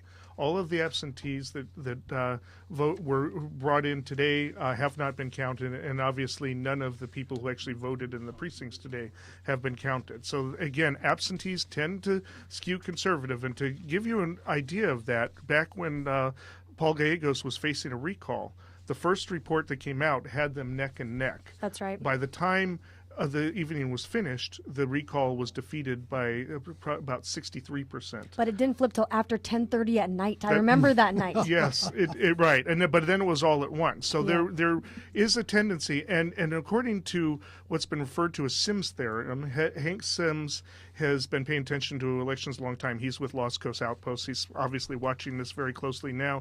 He notes that even among the absentees, that the early absentees tend to be more conservative, and the late breaking absentees, I guess, people who are liberal just kind of procrastinate more. I don't know. But well, I would put one other thing to that. Alder Point must vote by mail. They've closed down the polls there years ago. So we are all absentee voters. Right. You know? Yeah. I voted last Friday, I think. Right. Yeah. Therefore, so that might skew, and I think there are other rural areas like that as well. Well, most of Southern Humboldt's like that now. The only two polling places left are Redway and Garberville. Yeah, although those are the two most populous areas, Yeah, but still, you that is, and you can also vote if you have an absentee. You don't have to put it in the mail. You can drop it off at any precinct, any voting precinct in the county on the day of the election. It has to get in there by today, though. But it is late breaking. The late absentees tend to be a little bit more to the left than the others. So these figures will change. The question is whether or not these leads of 63% and 65%, if that's it. Well, for instance, if Maggie Fleming can stay over 50%, she wins outright. Unlike the congressional race, if you have 50%, she'll win. Can she do that? We'll see. The speculation was no. Right. And it's similar margin in both the 4th and 5th districts. And again, that's going to get closer. How close is it going to get? Well, we just don't know. Well, we have the Lost Coast Outpost estimates. You were talking about Hank Sims. Mm-hmm. The 5th district is Sunburg, 65.8%. Right. And Sharon Latour, about 34%. Which I will say is actually closer than I thought. Really? Hank Sims called that. Yeah. That's precisely what he believed that the end result would be. Would be the end result. And it probably will not now. It probably will not. She may break 40%, which is surprising considering how late she got into the race. She is not that well known up there, or wasn't that well known. She's actually from down here. She was a minister in local church. Well, she worked across the street from us for years. Exactly. And she didn't have much money, so that is, but she put together, I think, to be that close with this first report is pretty impressive for her. So we'll see what happens. I doubt that she'll pull it off. Chris Kerrigan, on the other hand, there was a lot of enthusiasm behind his campaign. They were all over the streets today, and apparently there were some, for this type of election, maybe not by November election standards, but for June election standards, some high turnouts at the polls today. That could bode well for Chris Kerrigan. But we don't know. She also worked hard to get hers. Virginia Bass also worked hard to get. Virginia Bass had much more money, so she used that for advertisements. I was watching television. I saw Bass ads all the time. I didn't see one Kerrigan ad. But what Chris Kerrigan, he had one ad, but what Chris Kerrigan did was he walked the precinct, and he got into people's living rooms, and that's how he's won before. And he's been up against big money before. He's won this election. Well, and that's what I think is going to get him through, because he's well known as somebody who's already beaten the big guy, and that's a champion of the little guy. If he's charming, if he gets into your living room, you're going to like him. Yeah. Well, at this point, he's behind. At this point, he's behind, and we'll see how it pans out. And it is a pretty sizable lead. It's 61-38 for the 12,000 absentees. Now, right. We haven't got any updates on that yet. No, we're still at the first report, and usually that comes out pretty quickly, and then we have to wait. Everything, actually, before they'll report it, has to be there. And so Southern Humboldt tends to be a little bit later because everything has to be driven in. They do a count down here, a preliminary count, then they sort of do something up there to verify it. I'm not sure what, but it has to actually drive into their place before. So we may not know. I don't know if the local precincts are finished counting yet. Maybe we can get a report from somebody if they call. Well, they're going to come over at 10 o'clock, they said, and tell us. All right. So, but the minute they finish, they put they tape the results, a tape of the results outside the door at the Healy Center or up at the other one, and then it has to be driven by truck up to the Hodgson and Harrison and H Street, and until it gets into that building and has been processed somehow, it will not make it into these reports. So it's so we probably won't have a report on Prop. What is it? N Measure for a N. while. Yeah, Measure N.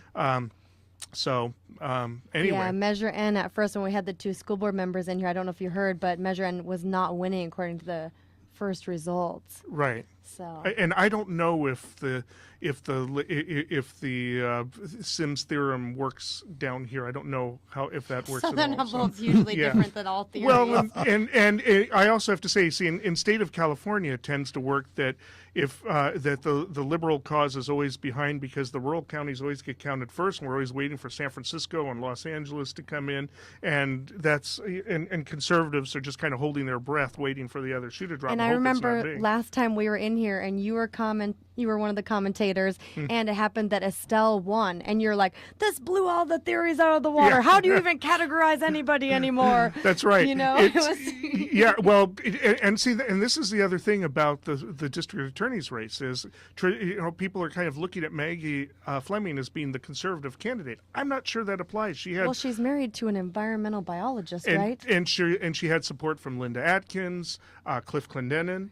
Who are not conservative people. Christina Albright, Joel Milkey. I mean, a slew of progressive. Peter LaValle. So she has quite a few, and I try to gauge by the signs. I saw a lot of Maggie Fleming, Virginia Bass signs, and I saw a lot of Chris Kerrigan, Alon Firpo signs.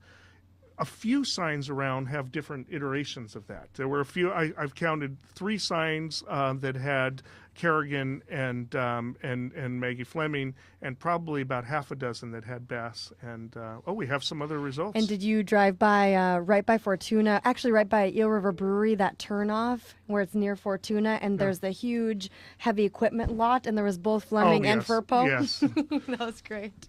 So we Here's have. some more results. Is this Mendocino County? Oh, Mendocino County. Why don't we talk a little bit about that while we're trying to get on the phone? We have the 3rd district, of course. Johnny Pinches retiring, and 4 candidates down there. Stepping in to fill Pinches' seat, and that's after more than a decade of Pinches representing the 3rd district. That's northern Mendocino County, including Laytonville. A lot of our listeners care about this race. Let's go over the candidates involved. The supervisorial 3rd district in Mendocino County, there are 4 candidates: Clay Romero, Tom Woodhouse, Hal Wagnett, and Holly Madrigal. Many of you heard our debate. We actually aired the live debate here on KMUD where these candidates sparred, as it were. I thought it was really lively. They gave a lot of detail about their platforms. I really appreciated that coverage. And let's see here, Hal Wagnett, many of you know him actually. He's been on our airwaves many times over the years. He's on the North Coast Railroad Authority Board of Directors. Well, he was the supervisor for 1 term before he was defeated by Johnny Pinches. Yeah, a long time ago, more than 20 years ago. Is he not also on everybody's turntables? Yes. He's a musician. Yes. He also helped found Visit Mendocino, the tourism bureau, basically there. So he has a long list of accomplishments. Holly Madrigal is an elected representative right now. She's mayor of Willits, right? Willits, yeah. Yeah, and she also ran last time, lost to Johnny Pinches, so she has some name recognition. And she has this really pro-business platform. That's what her whole What do we know about was. Tom Woodhouse? Tom Woodhouse, he's a candidate who really put himself out there as different from other candidates, a person who cared about the rural environment, a person who was not pro-marijuana, and neither was Clay Romero. And that was really interesting to hear those clear definitions during their debate. Holly was the only one who ventured into pro-medical marijuana land. The other 3 really weren't that pro. And that was some discrepancy. All of them were pro-jobs, but also pro-environment, and there wasn't that much of a distinction between all of the candidates, other than the very distinct marijuana question. Is this? Well, we have absentee results here. No precincts. All absentees. Correct. All absentees. And again, I don't know if Sims theorem applies to that. It doesn't apply everywhere. I wouldn't be surprised, but Let's disclose them. What do you guys care about? You got it? Well, the results. I've got it right here. Clay Romero, let's see here. He has 8.93%. Tom Woodhouse has 40.07%. Hal Wagnett has 12.44%. Holly Madrigal has 38.31%. So Tom Woodhouse is in the lead, and Holly Madrigal is close behind. And when it comes to actual votes here, so let's go from the lead. Tom Woodhouse has 480 votes. Holly Madrigal has 459 votes. Right behind them, Hal Wagnett has 149 votes, and Clay Romero has 107 votes. And these absentees represent about 10% of the potential voters in the county. Yeah. So they may represent as much as a third of what's going to happen. And, I know, actually, I wanted to clarify. There are a lot of differences in their platforms, but that was the main one that I saw as a very, very clear distinction, right? They do have differences and very different backgrounds, so they have different skill sets. Yeah, well, sometimes you can tell by who's backing them. I don't know Right. if they're, Right. what was there, but it does sound like it's come down to those two, and it does look like nobody is going to break 50% unless there's It a does, major yeah. breakaway. I'm actually Early really, days, but who knows? I'm really surprised about those results. I thought Hal Wegnat would have been way closer to Holly and Tom. He had a lot of... Whoa. Let's go down with my voice a little bit. He had a lot of billboards up and things like that. I drive to Ukiah often. Yeah. Although it was the same color as Holly Madrigal's. I was kind of confused by that. They were both red and white. Yeah, okay. Aha. So maybe that's what happened. Yep, that could have been it. And let's go back to Humboldt County because we will have Sharon Latour on. Could you please talk about the Humboldt County Sharon and Ryan race again? Let's go back to that because I think we've got 10 minutes and we'll probably be joined by those candidates. Well, Ryan Sundberg is, of course, the incumbent. He's probably considered the conservative of the race, although, interesting enough, although his votes have been kind of along the property rights lines in terms of the general plan, his planning commissioner has not. His planning commissioner has actually voted differently from him. So he's got a lot of cover and is liked by most people. I don't think there's anybody who really dislikes him. There is our core of people who will vote against him. But I have to say, at this early point in the race, assuming Sims' theorem applies to the 5th District, McKinleyville, I haven't paid attention to elections up there to know how that works. If that gets closer, it could be interesting. I don't know. Again, all of the districts after the redistricting have approximately the same number of voters. Yeah, that's really interesting. And it looks like about the same number of votes. We're being joined by Dennis Huber, who no doubt has some thoughts on this. That's what brought me in. But could you, because I'm late to the party, what were the early counts on the early count is about 65-35% split, with I guess the absentee ballots representing what they say are about 12% of the votes. But we don't know how they're spread out throughout the county. That's 12% is countywide. We don't know how many of them are represented up there or how many votes were made. I do know that in Eureka there was a fairly high turnout in Eureka. I don't know about McKinleyville. Which is the 4th District. Which is the 4th District, yeah. The 5th District, those totals reflect pretty much what everybody thought. Mm-hmm. Mm-hmm. Yeah, but that's what everybody thought for the final. This is the early first report. It could get a little closer. She may break 40%, which would be surprising. Sharon Latour. Yeah. So, yeah. So that would... That is the story of this election. The incumbency, is it as strong as it's been purported to be? Is it going to be one more round with the same kind of philosophical and political perspective in the Board of Soups? And it's interesting that this is why I came in tonight, because I'm really excited to hear how the final results are with the 5th and the 4th. Well, the 4th, it's a pretty big margin. It's 62 to 38% at this point, but that will get closer. That will get closer. How much closer, we don't know. We're bated breath waiting for the next report to come in. That's right. And as we've talked about, we're not holding up. Right? No. On the Lost Coast outpost, they predicted that it might be weeks before the 4th is settled. Yeah, they felt it was going to be like 51-49 and wait for the final tally. Oh my goodness. Well, we'll see. Legally they have 28 days after tonight to get it all figured out. Certify it? Yep, 28 days. So I guess that is a couple of weeks. There'll be a countdown. And there may be countings of the down votes and all of that, and who knows if there's a recount. But it's not that close yet. Right now, it's a pretty wide margin. We're assuming that Sims' theory is going to apply, and it's going to bring it closer. Well, the early vote, the absentee vote in the Eureka area is definitely going to go to the incumbent. Definitely, it is a conservative vote. Tends to be business people who are out of town. Tends to be older folk who get their stuff back on time. And as I was saying, progressives, tend to slack and procrastinate. That's the only explanation. And in Humboldt County, lately, from my seat, it looks like progressive has spent as much time fighting amongst themselves as they have trying to mount a campaign against the opponent, the conservative element in the county.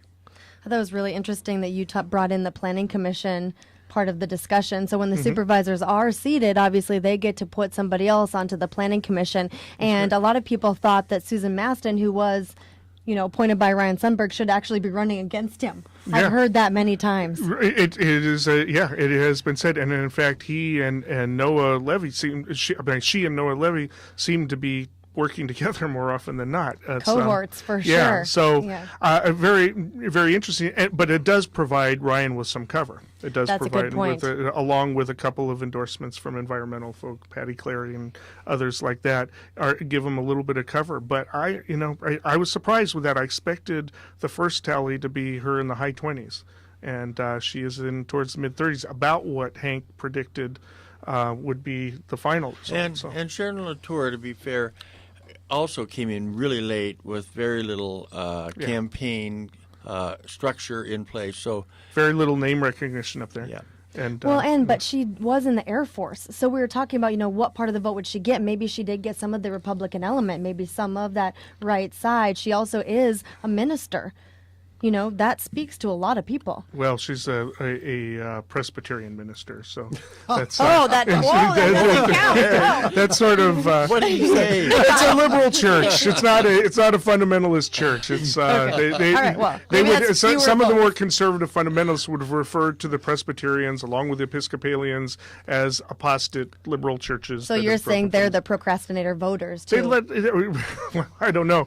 I'm just saying they're not going. That probably is not going to earn, that she is a reverend is probably not going to earn her votes with conservatives who don't believe that women should be ministers. So it's it's just that's the way it is. And that is another race and another issue. No, it's this race. But we'll see. I anticipate that's going to actually get closer, and that will be interesting. I anticipate that the Kerrigan-Bass race could get very close before the night is done. It looks like a big margin.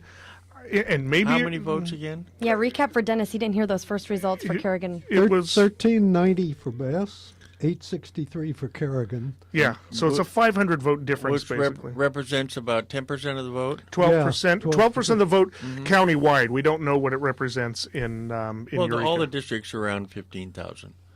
Right. So. Okay. Well, this is 2,100. No, all the districts are closer to 30,000 votes. I thought it's. Or no, 30 people. That's right. 15,000 votes per district is a rough figure. That's about right. Okay. And so this represents... Dennis knows that because he's tried to garner all of them through maneuvering candidates. So 2,200, where's your percentage here? Who's got a quick math? Well, that would be... it's 2,200 total votes? Yeah. 15,000? That's about 15%. Okay. 14 plus. There you go. So... we'll see. That's it's significant. That's significant. Yeah, I mean, there's Kerrigan has got to pull up quite a bit. I'm sorry for being late to this, but Kerrigan started in March. Against a really entrenched, well-financed incumbent with great name recognition and about $60,000 in the hole. But compared to he started at the point he was at zero, she was at 60,000. So but that begs the question then, all the money that's spent before anybody's paying attention, is that really good, well spent money? Yeah. That does. And I just want to tell everybody, we're coming up on our break. We're going to do some announcements for KMUD. Stay tuned. We'll be right back at you. Hopefully we'll have some more election results to quibble over here. We'll see what happens. Yeah. And thank you so much for listening. We'll be back in just 2 minutes, actually. Thanks so much. All right. We're off? Okay. You've reached the Mud. You're listening to the Mud. That's KMUD, Garberville, 91.1 FM here in the heart of the Redwoods. KMUE, Eureka Arcata 88.1 FM, KLAI Laytonville 90.3 FM, and all around at KMUD.org. And Redwood Parks Association will present Talawa Coast summer nature programs and field trips through August. These educational programs and trips will be held Sundays from 1 to 4 p.m. at Lake Earl Wildlife Information Center in Crescent City. Information is available at 465-6191 or online at redwoodparksassociation.org. And support for KMUD comes from The Trader, serving the people of Northern California from Ukiah to the Oregon border with just one magazine for over 21 years. The Trader, to buy, sell, or trade. Their number is 923-4034. All right, it's 9:30, and we're doing live coverage of the 2014 primary election. So stay tuned. We're going to be going until midnight. Deluxe is in the house. He'll be taking over in a little bit, engineering. So thanks for listening, folks. Let's go back to Studio B in just a moment.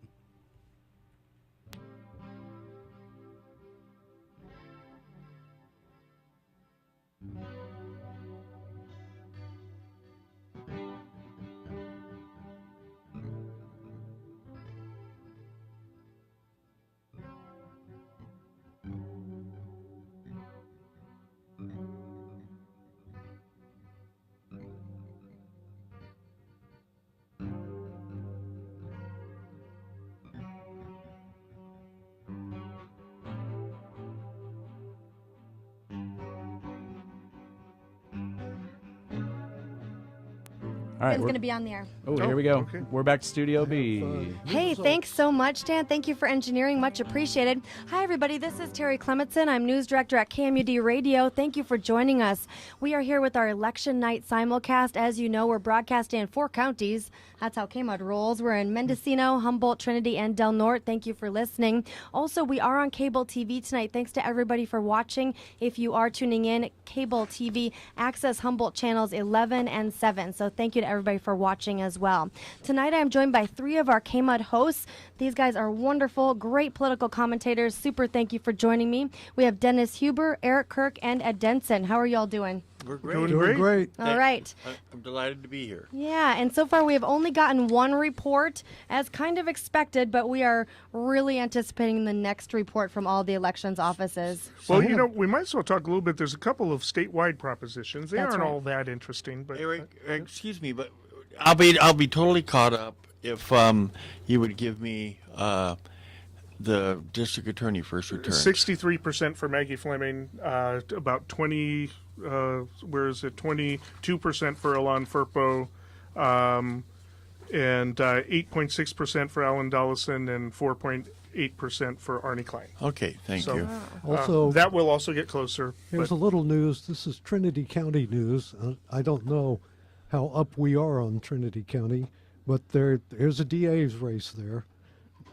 Eric Hereford, former deputy DA, Anthony Edwards, retired judge. Hereford 53%, Edwards 46%. Supervisor District 1, Keith Groves 81%. That looks pretty good. Kay Graves 18%. District 4, Jim Brinson 14%. Andrew Franklin 30%. And William Bill Berto 55%. So Thank you. Which ones are incumbents? It doesn't say, and I don't know. I'm sorry. Anyways, we have 2 statewide ballot measures. We have the Veteran Housing and Homeless Prevention Bond Act, which in Humboldt County, we don't have statewide, or at least I don't have statewide results here, but it looks like it's passing by about 61% of the vote, which means it'll probably pass in Humboldt County. The other one is a little bit behind, and it has to do with the open meetings. Where is it here? That's Proposition 41. I've got while you're doing that, Eric. Statewide, the housing thing is 66% with 1,200,000 votes in, and the open records is at just over 1 million is 60%. Passing. So both of those are passing. They're at this passing. point. It probably won't pass in rural counties, and one of the reasons is, although most of it people can agree with, one of the reasons people are opposed to it, particularly in smaller counties, is that it puts the cost burden of the compliance on the rural counties. Now, there's a reason for that, but it's why I expect that it probably will. It may even pass by the time we're done in Humboldt County, but it's going to be close. The reason being is that there's the perception that if the state is paying for everything, a lot of times local governments have been resisting and forcing people to take it to court, because if the state's going to cover the court costs, why not? Whereas if they have some skin in the game, if they realize they're going to have to pay for their own court costs, they might just go ahead and comply. And let me read these for folks. So in case they don't remember, I mean, I know they voted, so they probably remember what they voted for, but we're specifically talking about Proposition 42 right now. Public records, open meetings, state reimbursement to local agencies, legislative constitutional amendment. This says it requires local government compliance with laws providing for public access to local government body meetings and records of government officials. It's a big deal in the news world. All right, it says it eliminates reimbursement for costs of compliance. The fiscal impact, here you go, reductions in state payments to local governments in the tens of millions of dollars annually, potential future costs on local governments in the tens of millions of dollars annually. Yeah. And that's so vague, the tens of millions. Yeah, what That's does not how you run your budget? You know, here's Humboldt County, cut to the bone. Yeah. We don't have tens of millions. We don't. Yeah, but of course, tens of millions is not what it would cost us. No, but it will hurt. cost us something, and there doesn't seem to be anywhere for it to come from. Yeah, it is a classic. I wouldn't even say an unfunded mandate. It's sort of like a defunded mandate at this point. So, yeah, I mean, a little bit of cynical, and the urban areas aren't going to matter as much because they're paying taxes to the state and to the, so they don't care as much. But on the other hand, the idea behind the issue whereby there's open, access, you hear that trumpeted all the time in Humboldt County. In the rural area, access to public records. I think we all like it. I'm just not sure we all want to pay for it. Yeah, particularly when we're strapped. Yes. And then Proposition 41 we were mentioning, that is the Veterans Housing and Homeless Prevention Bond Act of 2014, which is an interesting sentence to me. The little Veterans Housing and then Homeless Prevention Bond Act of 2014 authorizes $600 million in general obligation bonds for affordable multifamily supportive housing to relieve homelessness, affordable transition housing, affordable rental housing, or related facilities for veterans and their families. Financial impact: increased state bond costs averaging about $50 million annually over 15 years. This is an anticipatory bond issue in my mind. The veterans that are coming back from the wars right now, all the indications are that more and more folks are coming home unable to continue to take care of themselves and are going to end up in a predicament where they need support. A replay of post-Vietnam.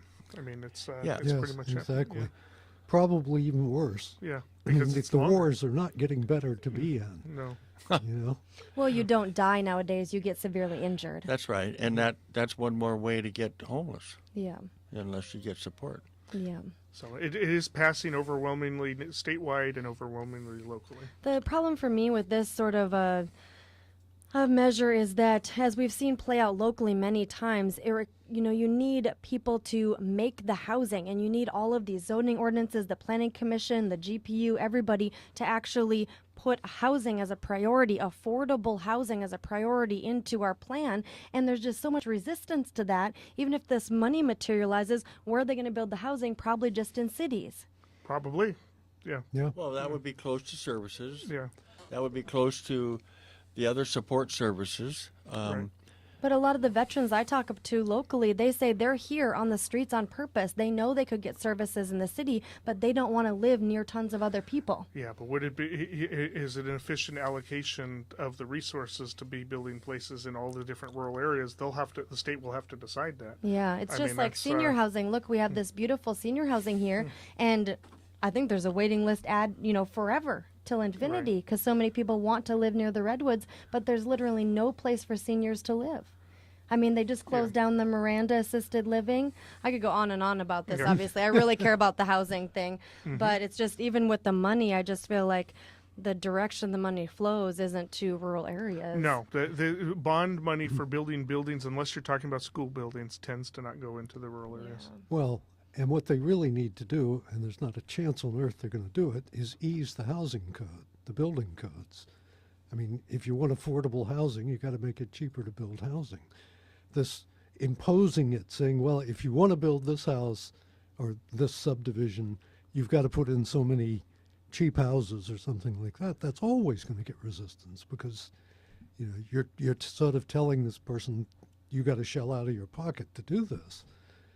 If they would ease up a bit, I So think. where's that housing going to come from then?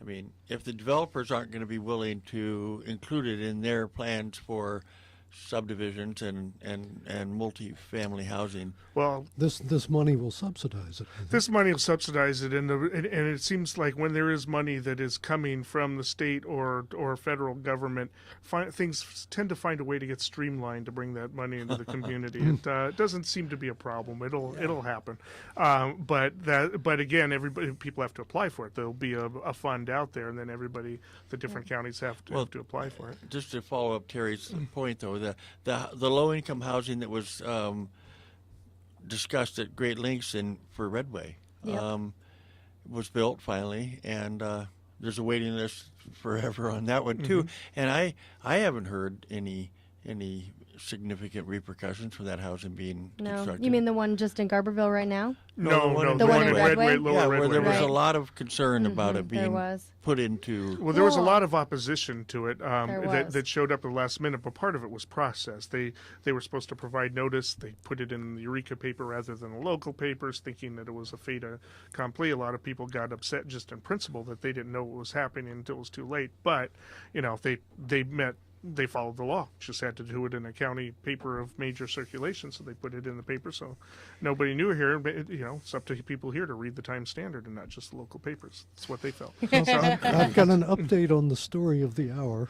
Oh, what? These are state figures for the 2nd representative district. Andy Caffrey at 9.1%. Jared Huffman down 68%. I mean, he's still up, but he's down. And Dale Mensing has pulled up. He's up to 22.5%. Of the district-wide total? This is the district-wide total. 22.5%. Yes, and he's 7.1%. At the first report, he had 32% in Humboldt County, correct? Yeah. Yeah. I mean, Humboldt, he's doing well. Mendocino, he's doing well, and Del Norte, of course. Yeah. The district goes partly into Sonoma County, right? I wonder how. I think it does. The west of 101. Oh, okay, all right. So Sebastopol and that area, he probably won't get as many votes there. But and into Marin. Into Marin, really? Yeah, I think so. Oh, is this one of those that goes all the way to the Golden Gate Bridge? That's the realignment that occurred in the last well, election. There are Republicans down in that area that will vote for him. So not many. I think that's that's amazing. Yeah. If you wanted to be cynical, some of these two-person races, if you could throw a third person in the pot with the right letter after their name, you could probably force those races into runoffs. But again, Ed, this is a runoff. Oh, there's always a runoff. But I in mean, the congressional ones. some of these, some of the supervisorial races. Oh, yeah. Well, that we've experienced that. Yeah. So this is a runoff. That means Dale. I mean, I don't see that Andy is going to pull this off. No. It'll be Dale versus Huffman. Dale versus Republican versus Democrat. That's really quite striking. Yeah. I mean, historically speaking, it will be Right. the Democrat who wins, but nevertheless. Yeah, there are, if there had been another strong Democrat, somebody who had bona fides maybe down in Marin County and the rest to run against Jared Huffman, maybe it would be two Democrats. There are plenty of districts under this new system that are either two Republicans or two Democrats. Tehama, for instance, whatever is back there, it's probably going to be two Republicans in the runoff. San Francisco that area will probably be two Democrats. That can easily happen. But I think what we're learning is that there are enough Republicans in here that if there isn't a strong Democratic challenge, that anybody can do it. So probably next time they're around, they'll say, hey, if Dale can do it, I can do it. Which was one of Dale's messages. Yeah. I mean, he very clearly said earlier he felt like since nobody else was taking up that platform, he was empowered to do it. Yeah, if he hadn't done it, there would be no Republican in the race. Right. And he had to leave here to go back to work at the grocery store. Mhm. Yeah. I mean, so here we have a guy who's working at a grocery store, Mhm. getting 22% of the vote, and going to go into the runoff. Yes. With That's, you know, basically no money. Yeah. Yeah. No. I mean, I'll print my position in the Redwood Times, I believe he said. So he'll probably be, on a debate with Huffman. He'll get a little. It'll be interesting. Yeah, I see him only gaining opportunity from now till November. Yeah. Well, okay, so in about 1 minute, we'll be joined by Chris Kerrigan, if I remember correctly. So I see some movement in the other studio, and they're motioning to us. So get ready to talk to Chris Kerrigan, everybody. That is a race in Humboldt County. And as we mentioned, this is a race that was expected to be pretty close. Kerrigan is challenging Virginia Bass, a well-known political figure in our area, actually. Virginia has close ties to the community, obviously has a political husband as well, a well-known family. All right. Oh, and somebody just asked for an update on Measure N, so we will get to that. We don't have any updates. Yeah, we will get to that when we get some more details. Yeah. Okay. All right. We have, is this... Chris Kerrigan in 5 minutes. All right. Oh, in we'll 5 minutes. Okay, All right. Great. Well, Okay. Chris Kerrigan in 5 minutes, everybody. Stay tuned for that. It's been a very spirited campaign. One thing I have to say about the campaigns, both the 4th and 5th district campaigns, is nobody really went negative. There was a little rough and tumble here in the debates, but nobody really went negative. This was a real upbeat kind of Except for campaign. today. I got some very hilarious stuff today. I did hear. I haven't Did you heard. get the, Virginia Bass is paying her sign twirlers $10 an hour, but Chris Kerrigan doesn't even pay his sign twirlers. Right, That's how that was ridiculous it got today. yes, and Virginia, I guess, had some electric sign up, and there's all kinds of questions about whether or not it's legal. Let me throw in Yeah. some obscure Humboldt data here. Hydesville Elementary School bond, 68% yes. Neyland Fire Protection District, 83% yes. Okay. Appoint the city clerk of Ferndale or not. Appointing is getting 62%. And of course, Measure N, this is not new news, but the listener may have missed the earlier news. Southern Humboldt bond district for the school district bond, 46% yes, 53% no. Yeah. Very early figures. Very early figures, and that could change just on a whim, on a moment, on a dime, whatever analogy you use. On the dollar. Dennis, you wanted to add something to Well, that? I was thinking about what Eric said about the campaign for the 4th district, and it's important to remember that Chris Kerrigan and Virginia Bass have sat side by side in many a governmental meeting. I mean, for years they were. And talk to listeners about that in case they don't remember. Well, they were both serving Eureka City Council, and then Then Chris Virginia was Kerrigan. mayor. Yeah, and then Virginia became mayor, and they were working together, if you will, in the city of Eureka for a long time. So this is a reflection of Sharon Eureka. Latour. All right, we do have Sharon Latour joining us live on the air. Sharon is a candidate in Humboldt County, and we want to make sure that We have a little bit of feedback. we have some feedback loops. So She's going to have to turn off her radio, right? yeah, Sharon, can you turn off your radio and anything else around that's not your phone? You still there? I don't have my, there's no radio. Okay. You're Well, sounding here we good go. now. There we go. We got it. gotcha. Thank you so much. Okay. So, Sharon, tell us, how are you feeling about your campaign? We are all feeling so very, very good about what we've been able to do in 90 lightning-fast short days.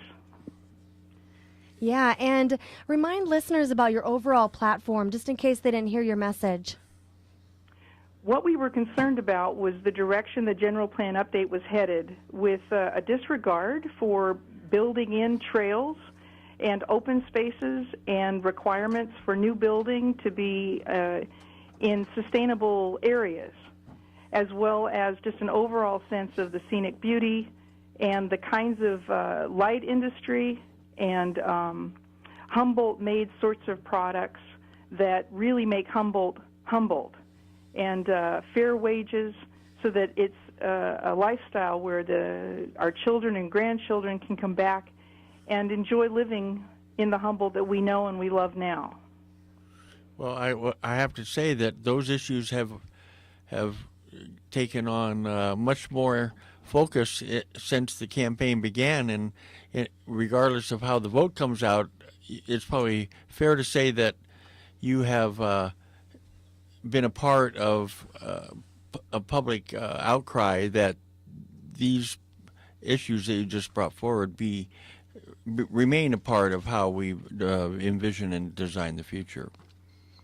You're very kind to point that out, and I have so many dear friends in Southern Humboldt that know that when I see something that needs to be done, that that calculated risk-taking that I think is so important to do, to gather up facts, to get your expert advice, and then to start the conversation and perpetuate it. And thank you so much for that support, because that's what I think we really have established is an ability to articulate what it is we love, what it is we want for the future, to make sure that's represented in the general plan.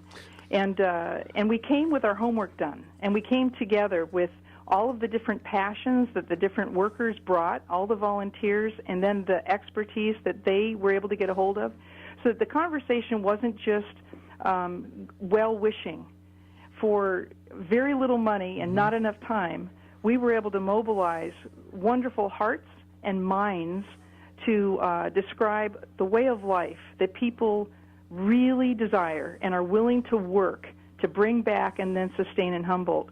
So this was the most worthy thing. I can't recall doing anything that's been as gratifying as being part of these Humboldt people who are so committed and so passionate about the quality of life that they are willing to work very hard to bring and sustain.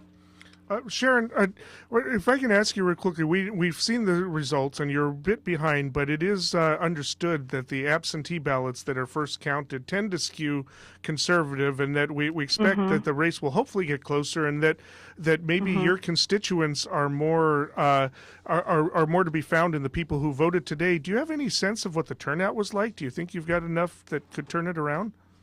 It's really hard to know. We had some wonderful people helping us to stretch our dollars with the automatic dialing, and then we got on always to make those phone calls, and I went door to door as much as time allowed. So we did what we could to reach out, and I made trips up into Orleans and Wichipec and Hoopaw and Willow Creek 4 times in the last 2.5 months, once we really got going, to meet with people and eat with people regularly so that they could understand who I was and what the whole district really could enjoy together. So with really good planning, really purposeful planning. So I don't know. I guess it's a lovely idea to imagine that we could see different precinct results that would show the fruit of that investment of time and information sharing. So not having as much time, not being able to start 3 or 4 months ago, not having the kind of money where you can really get the message out thoroughly, that hampered us for sure. But we'll see if the extra time and effort won't pay off. It just may. So we'll see. It'll be fun to see what happens. But you're right about the early returns for sure. Did you get a chance to visit any of the precincts today to get a sense of what the turnout is like today in the McKinleyville area? It looked robust, yes. Okay.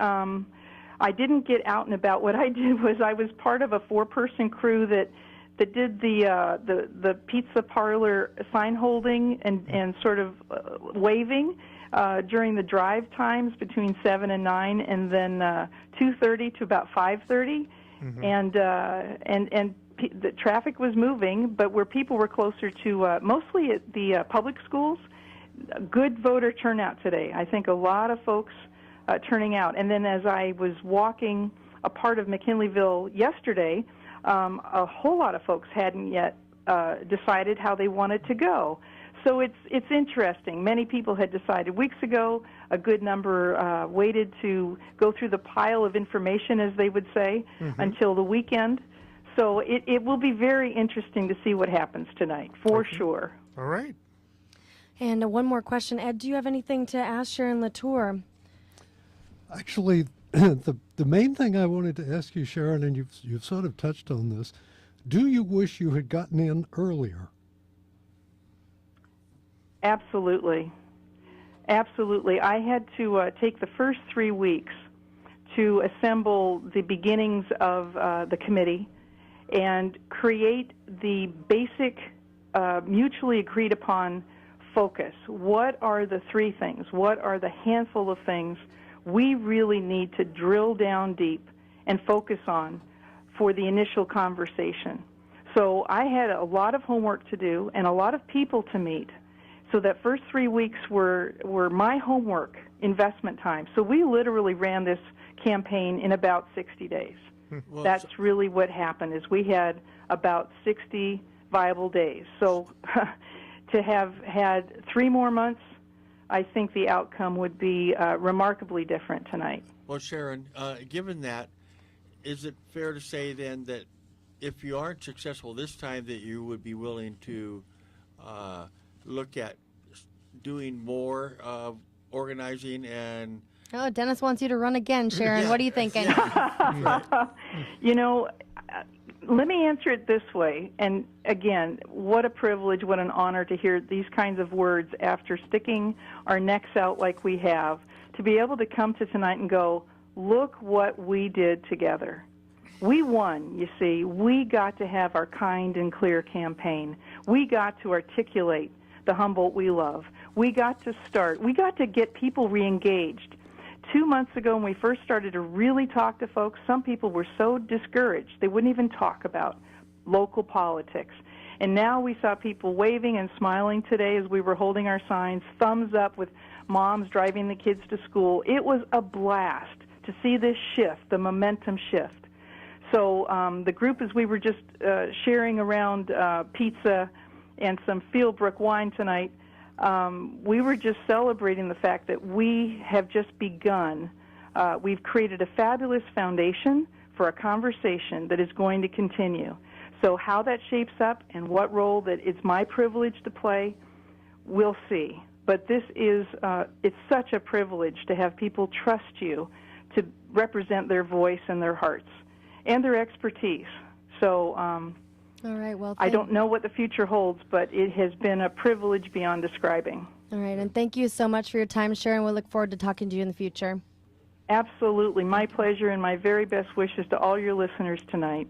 Thank you. Thank you. All right. I want to let you know you got to tune to KMUD, KMUE, and KLAI, and we have Chris Kerrigan on the line. Oh. Hey, Chris, how are you doing? I'm doing well. Thanks for having me. Wonderful. Hey, we've been talking about your campaign all night. We're really excited to hear from you. And we have listeners in 4 counties. So can you just break down your platform for us? Well, we've been talking about passing a general plan that represents the 4th District, primarily Eureka's interests, and investing within Eureka in our neighborhoods. We've also been talking about improving transportation in and out of the county, doing things that make a better economy and also improve our quality of life here, like trails and open space and parks. We know that quality of life is a really important attraction for employers, so that's one thing we based our campaign off of, and we've been trying to get out there and talk to as many folks as we can. And earlier we were talking about the incumbent that you face, Virginia Bass, and how in the past you two have worked side by side in Eureka. So can you give us some of the differences in your campaigns? Why would voters choose you instead of Virginia Bass?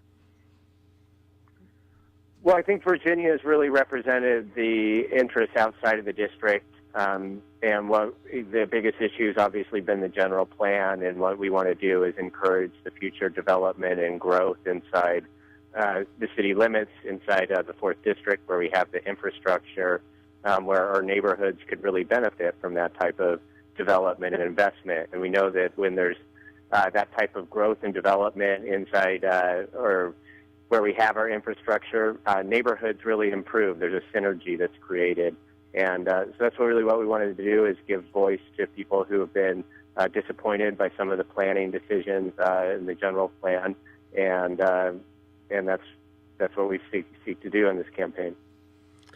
So, Chris, I'm going to ask you what I asked Sharon Latour. It looks like there's a bit of a difference by now with the first report. You're at about somewhere between 38 and 39%.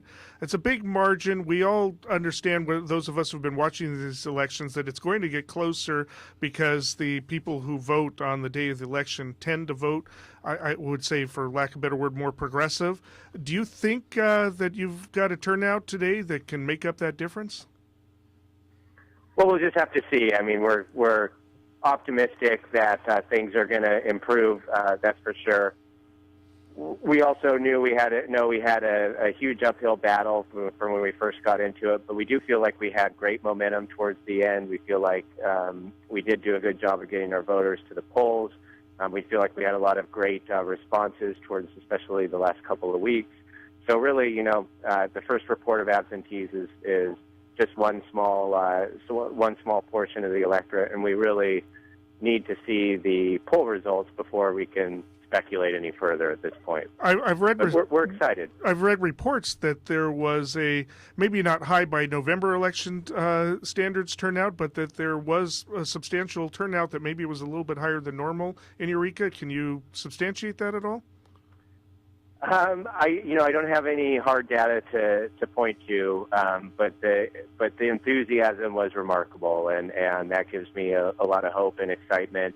And everywhere we went in town, we had people coming up to us talking about how they went out and voted for us. So that gives us a lot of hope, and we'll just hope that, win or lose, that people showed up to make sure that the voices are heard. But until we see those first results, it's really can't speculate at all any further than that. And there's nothing more you can do at this point than wait. So that's. Yeah, just wait. Well, and he see. could do like we could and just comment on everything at will. Yeah. Well, Chris, are you gonna be able to come back on later when there are some significant results in? Yes, I will be here, so I'll be happy to talk to you at that point. Great. Okay. Yeah, we're going to be here till midnight, and we're obviously really excited about 11 o'clock, 11:30. We're all waiting with bated breath over here, but talking about it at the same time. So, do you guys know when the first report is going to come in, or is we got the first report right away at 8 o'clock, 8 something, but now we're waiting for any, results that have come in from outlying areas. And sometimes it takes no idea when. There have been elections where it's been as late as 10:30 before the second report comes in. That's right. So, we don't know. It could come in any minute, but we just don't know.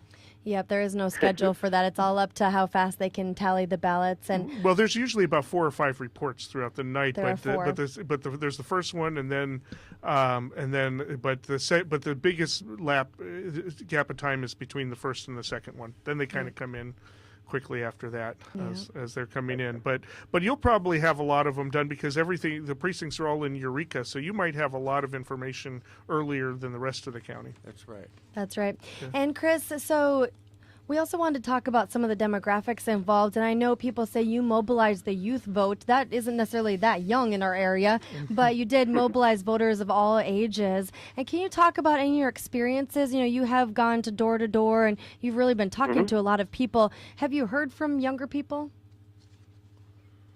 Yeah, I've talked to people from all walks of life, but certainly younger folks who have been excited and motivated to get involved in community service and in government, and I think that's one of the best things about, for me at least, going through these experiences is to hear from the folks that you've inspired to take action in their community, and there are a significant amount of young people who have indicated that to me, and I think it makes this all worthwhile. Well, yeah, and we say over and over, and I was talking to the school board members earlier, they said that we need to get the next generation involved, whether it's taking over our local nonprofits or, becoming business people or becoming politicians. And unless people actually are inspired to be a part of the electoral process and vote, how are you going to get people to enter politics? So you are really inspirational, I know, for a lot of people, and actually have gotten people to care about the ballot. We talk about low election returns all the time and how sad it is people don't participate in democracy. Well, we need people of all ages to participate. Well, and more, I agree. Not I agree. only Thank age you. groups, but in Eureka, the old guard has pretty much had its way for a long time in politics. Although you were an aberration in a sense when you were elected to city council there. Did you see that folks that aren't several generations of resident in Eureka area deciding to get involved and perhaps building new coalitions and new kind of voting blocks in Eureka politics?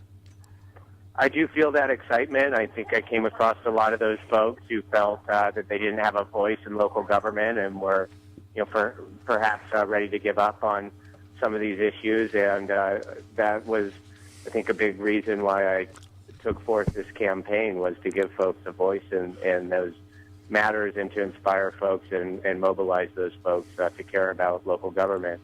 And I do feel like we've been very successful in that effort. Just the amount of enthusiasm that this campaign has generated, I think, speaks volumes to what we were able to accomplish tonight. So I have to ask you the same thing I asked Sharon Latour. Then, if you weren't to succeed tonight, do you see yourself continuing to build those coalitions and continue to work for the greater Eureka area in political work?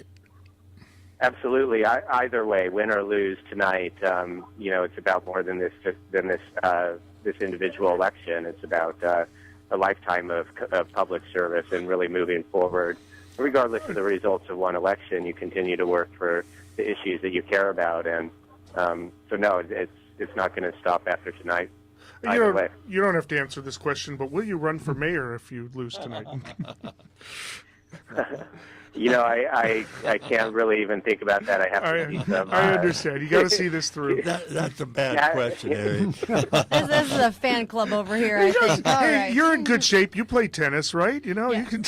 Yeah, that's right. You just keep chugging along. That's Get right. 5-minute break and then get back out there. So, Chris, we super appreciate your time. And as mentioned, we might try to get a hold of you later on when we have more exciting results. And we super appreciate your time. We're going to let you go, and we're going to talk about some other counties right now. So thank you so much, Chris Kerrigan, for your time. Alon's Thank you. on hold right now. Thank you. Okay. Well, All right, so next we're actually going to be speaking with Humboldt County District Attorney candidate Ilan Furpo. Ilan, thank you so much for joining us. Oh. It sounds like you're at your candidate party. How are you doing tonight, Ilan? Well, we're next. No, This is Alan Dollison. Oh, Alan Dawson. Okay. Super sorry about that. We have All a right. lot of people on the phone. Hey, Alan, thank you so much for your time. Alan Dollison is a candidate for Humboldt County District Attorney. Alan, how is your candidate party going? You know what? We had a great showing. We had about 25 to about 30 people. A few people came in a little early and a few people came in a little later. And very, very festive environment. I just think, unfortunately, we always have to wait for these results. And those first results always tend to favor the institutional candidate, which certainly Ms. Fleming positioned herself as. And so it gives us obviously a little bit of trepidation, but I believe in honoring every vote and making sure that every vote be counted. And we've got a lot of votes that are still left to be counted, and we'll have to see where these numbers end up. But she's taken a big lead, but that does not mean that she is going to take this at this point in time, so we're going to wait until we get those votes. All right, so thank you so much for giving us those details about your situation tonight. And we are just looking at some of the statistics. So we have the first report, like you mentioned, and you did mention that Maggie Fleming is in the lead. You are one of the other 3 candidates vying for this district attorney seat in Humboldt County. And Alan, I know you went all over campaigning. We saw you at lots of events. Talk about your connections with the community. Do you feel like you really impacted people or connected with people in a certain way? You know, at my election night party, I had parents and grandparents of people that I had prosecuted and one of which was sent to prison. I had a victim of a home invasion robbery, and her parents are still here, and I sent the person that committed that robbery to prison for 14 years. I had veterans that were supporting me, people that have worked with me on my nonprofit activities. So a really wide breadth of support in a wide variety of the community. And I really think that what I offered to the race was a discussion of the issues that currently plague that office. And merely offering yourself up as the best candidate with the best resume is not going to fix the issues of that office. I continue to practice law in this county, and I don't think that there is justice that is being implemented in a fair and effective manner. And so if Ms. Fleming is successful and wins it at this stage, she's going to have to really sit down and tackle those issues and deal with it. I'm prepared to do that, and I want to see what those votes have to say before we're ready to call this thing a wrap. But there are serious problems with the office, and it does need to be fixed. And whether or not she'll have the commitment, we'll know that in the years to come. Alan, I saw a bunch of your TV ads. Yes. In fact, yours were the only TV ads I saw, really. I think Maggie might have had one or two. How do you feel those ads worked out? Were they a good idea? Did you get a good bang for the buck? I was very proud of the ads. Two of the ads raised issues that I thought were relevant to the race. One was the midnight release policy, where I thought Ms. Fleming's position on the midnight release policy was just wrong. It's contrary to the law. The other one was just kind of scratching the surface on the problems and the issues with CAS. And then the third one was a very positive ad where people were talking about me and why they support me.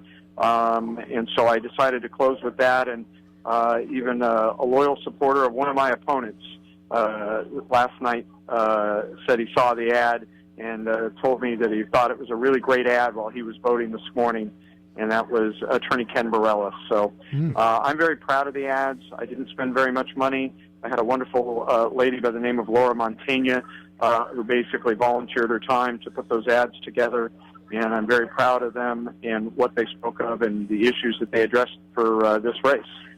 Would you have run more?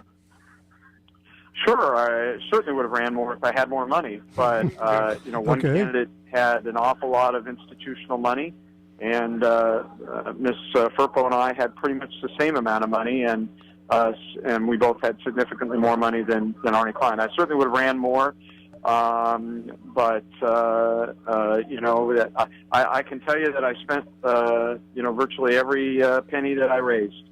And I knew that that was a smart thing because I know that I'm going to have to make it past this stage in order to keep the campaign going, obviously. And so we'll see what those final results. But Worth Dykeman and Allison Jackson both would have been the district attorney if you only looked at the first results. And we all know neither of them made it. Fair enough. Alan, on my way down here today, or actually on my way home before I came here, I saw you on, I think it was Myrtle and West. You look like you were having fun out there.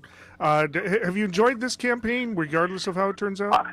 I really enjoyed the campaign. Not all aspects of it are always pleasant, but I thought it was incredibly important to the community because I'm raising my family here, and I am concerned about the crime problem and the functioning of the district attorney's office. And I thought my voice was an important voice to add to that debate. And so, absolutely, in a heartbeat, I would rerun a campaign again, even if the results were predetermined, because it's important that we have a competitive process for what is the most powerful and important position within the county of Humboldt. Well, Alan, if you weren't to prevail tonight and get into a runoff or win the race outright, are you in talks with any of the other candidates about what you might do regarding your voters and the election in November? No, I'm not. Those people saw my issues and my background and my experience, and I think that's a large part of why they supported me. But there are issues that are of concern to me, and before I would even think of endorsing anybody else, I would want to know what their positions are on those issues. And if they don't match my issues, they would not get my endorsement. Mm-hmm. I think it's also fair to say that you don't own your voters any more than anyone else does, so you can't guarantee anybody's vote anyway. So Absolutely. They're going to think for themselves. Yep. And Allison, we super appreciate your time. Thank you so much for calling in. Alan Dollison, candidate for Humboldt County District Attorney. We've really appreciated your time and all of your work traveling around. We've seen you at many events in Southern Humboldt, and I know the voters really appreciated that. And thanks to KMUD. It's a great radio station, a great community asset, do wonders for Southern Humboldt, and I appreciate you talking with me tonight. Thank you, Alan. Talk to you in the Bye-bye. future, Alan. Talk to you later. Bye-bye. Bye, Alan. And we do have another guest on the line. Elon Furpo. Hi, Elon. Can you hear me? Hey, Elon. Are you at your celebratory party tonight? We're still not picking her up. And we are hoping to be joined by Humboldt County District Attorney candidate Elon Furpo. Elon, are you there? Nope. No, that's not it. Nope. So we are going to wait for Elon to call back. Thank you so much. So what do you have? Meanwhile, it looks There's, like we have some more data here. Yeah, it doesn't. It looks like okay. We do have a second report out. It looks like Kerrigan has pulled to 44.44% with 1,395 votes. Virginia Bass at 1,737 votes. Which is only a 400 vote difference. Only a 400 vote difference. I don't, I haven't looked at this real closely to see how far. It doesn't look like that many more votes. I'm not quite sure. Well, it's about 20%. So for people who about can't 20% read, of the total. for people who can't read what's in front of us, let's go line item by line item and explain what Fair race enough. we're talking about. All right. Actually, those are the total. So we have, we're looking at District 4 supervisor, and they have the votes by mail, which are the old results we knew about, and then mail ballot by precinct, which were overwhelmingly, but that's just a few votes, 27 to 11. And then it looks like Chris Kerrigan, this is interesting, of the ballots that have been counted so far today, has 60.25% at 532 votes to Virginia Bass's 347 votes. That's 63% of the voters that have are been so at far the counted precinct. today, but it's not very many of them so far, and we'll see what they are. But this does indicate. Well, the total is only 20%. Yes. We're still a long ways from finish. So definitely big difference there. Are we rooting here, Eric? Well, I'm not allowed to say We're that. not rooting. Well, I'm rooting for an exciting race, Yeah, anyways. that's right. It's not even 10:30. So it's but things have gotten closer. I don't know that any more votes have come in for the 5th district. Looks like the same results. So we are looking at the Humboldt County, California state primary election results here. Mm-hmm. We did get 8 new pages of data, folks, and we want to bring you some of these new points of contention. Let's see here. Ed circled some information here. What are you looking at, Ed? I'm looking at the DA's race. All right. And Arnie Klein is now at 4.94%. Okay, it's worked out. Alon's on there. Elan And by Firpo, the way, this is off the air. 23. Maggie Fleming at 63%, and Alan Dollison at 8.7%. So now that looks like the same results. Yeah, but it isn't. It's confusing the way they've written it out, but when you get to the end, there are more votes in this tally than last time. Gotcha. This is 13,000 votes. Last time we had 12. 19% of the total. Yeah. So All right, and we are going to be joined by Humboldt County District Attorney candidate Elon Furpo. Elon, how's your candidate party going? It's going very well. Oh, thank you so much for joining us here on KMUD. We really appreciate your time. And did you hear we just read the latest results? I did hear they sound remarkably similar to the earlier results. Yes, it looks like you've gained a little bit, but it's not a whole lot more. I think it's about another 1,000 votes that have been tallied to add to it. But you have gained. You're at 23.23% with 3,220 votes. So yeah, but it really hasn't added a whole lot to your race. This latest report. Elon, we want to hear, we're broadcasting in 4 counties in Mendocino, Humboldt, Trinity, and Del Norte. So we're asking candidates to just outline their basic platform for our listeners. Can you recap that for us? Sure. My platform is to reorganize the office with a focus on public safety and the reorganization that's directed at AB 109, the prison realignment, and how that's affected our communities. And my primary objective would be to increase public safety, which I think in turn would improve the economy. And I planned to use my management skills and my background in private industry to help me work with the community, work with the budget, work with the assets that we have to make a better use of the resources that are currently available to us to build the office to better support the community. And you're the person who actually works in the Humboldt County District Attorney's office. You have that intimate knowledge of the needs of the current situation and the budget, obviously. So you've been campaigning while working. Tell us, has that brought new insight for you? Have you learned actually anything from listening to the people in the community, or did you already just know everything that's going on and you were simply trying to educate the voters? How do you feel about that interplay? Well, it's gone back and forth. I've learned an incredible amount from talking to people, and what I've really learned is that the community has vastly different interests as you travel from one end of Humboldt to the other. But overall, whether people are conservative or liberal, whether they're from Arcata or Garberville, everybody is very concerned about public safety and about methamphetamine abuse, for instance, and homelessness and the crime in our streets. So I found that even though there's a very, very broad range of political and social aspects across Humboldt County, everybody really has the same needs and objectives. So I've been trying to work across the community using everybody, no matter their political spectrum, in part of my campaign, and that's been really effective.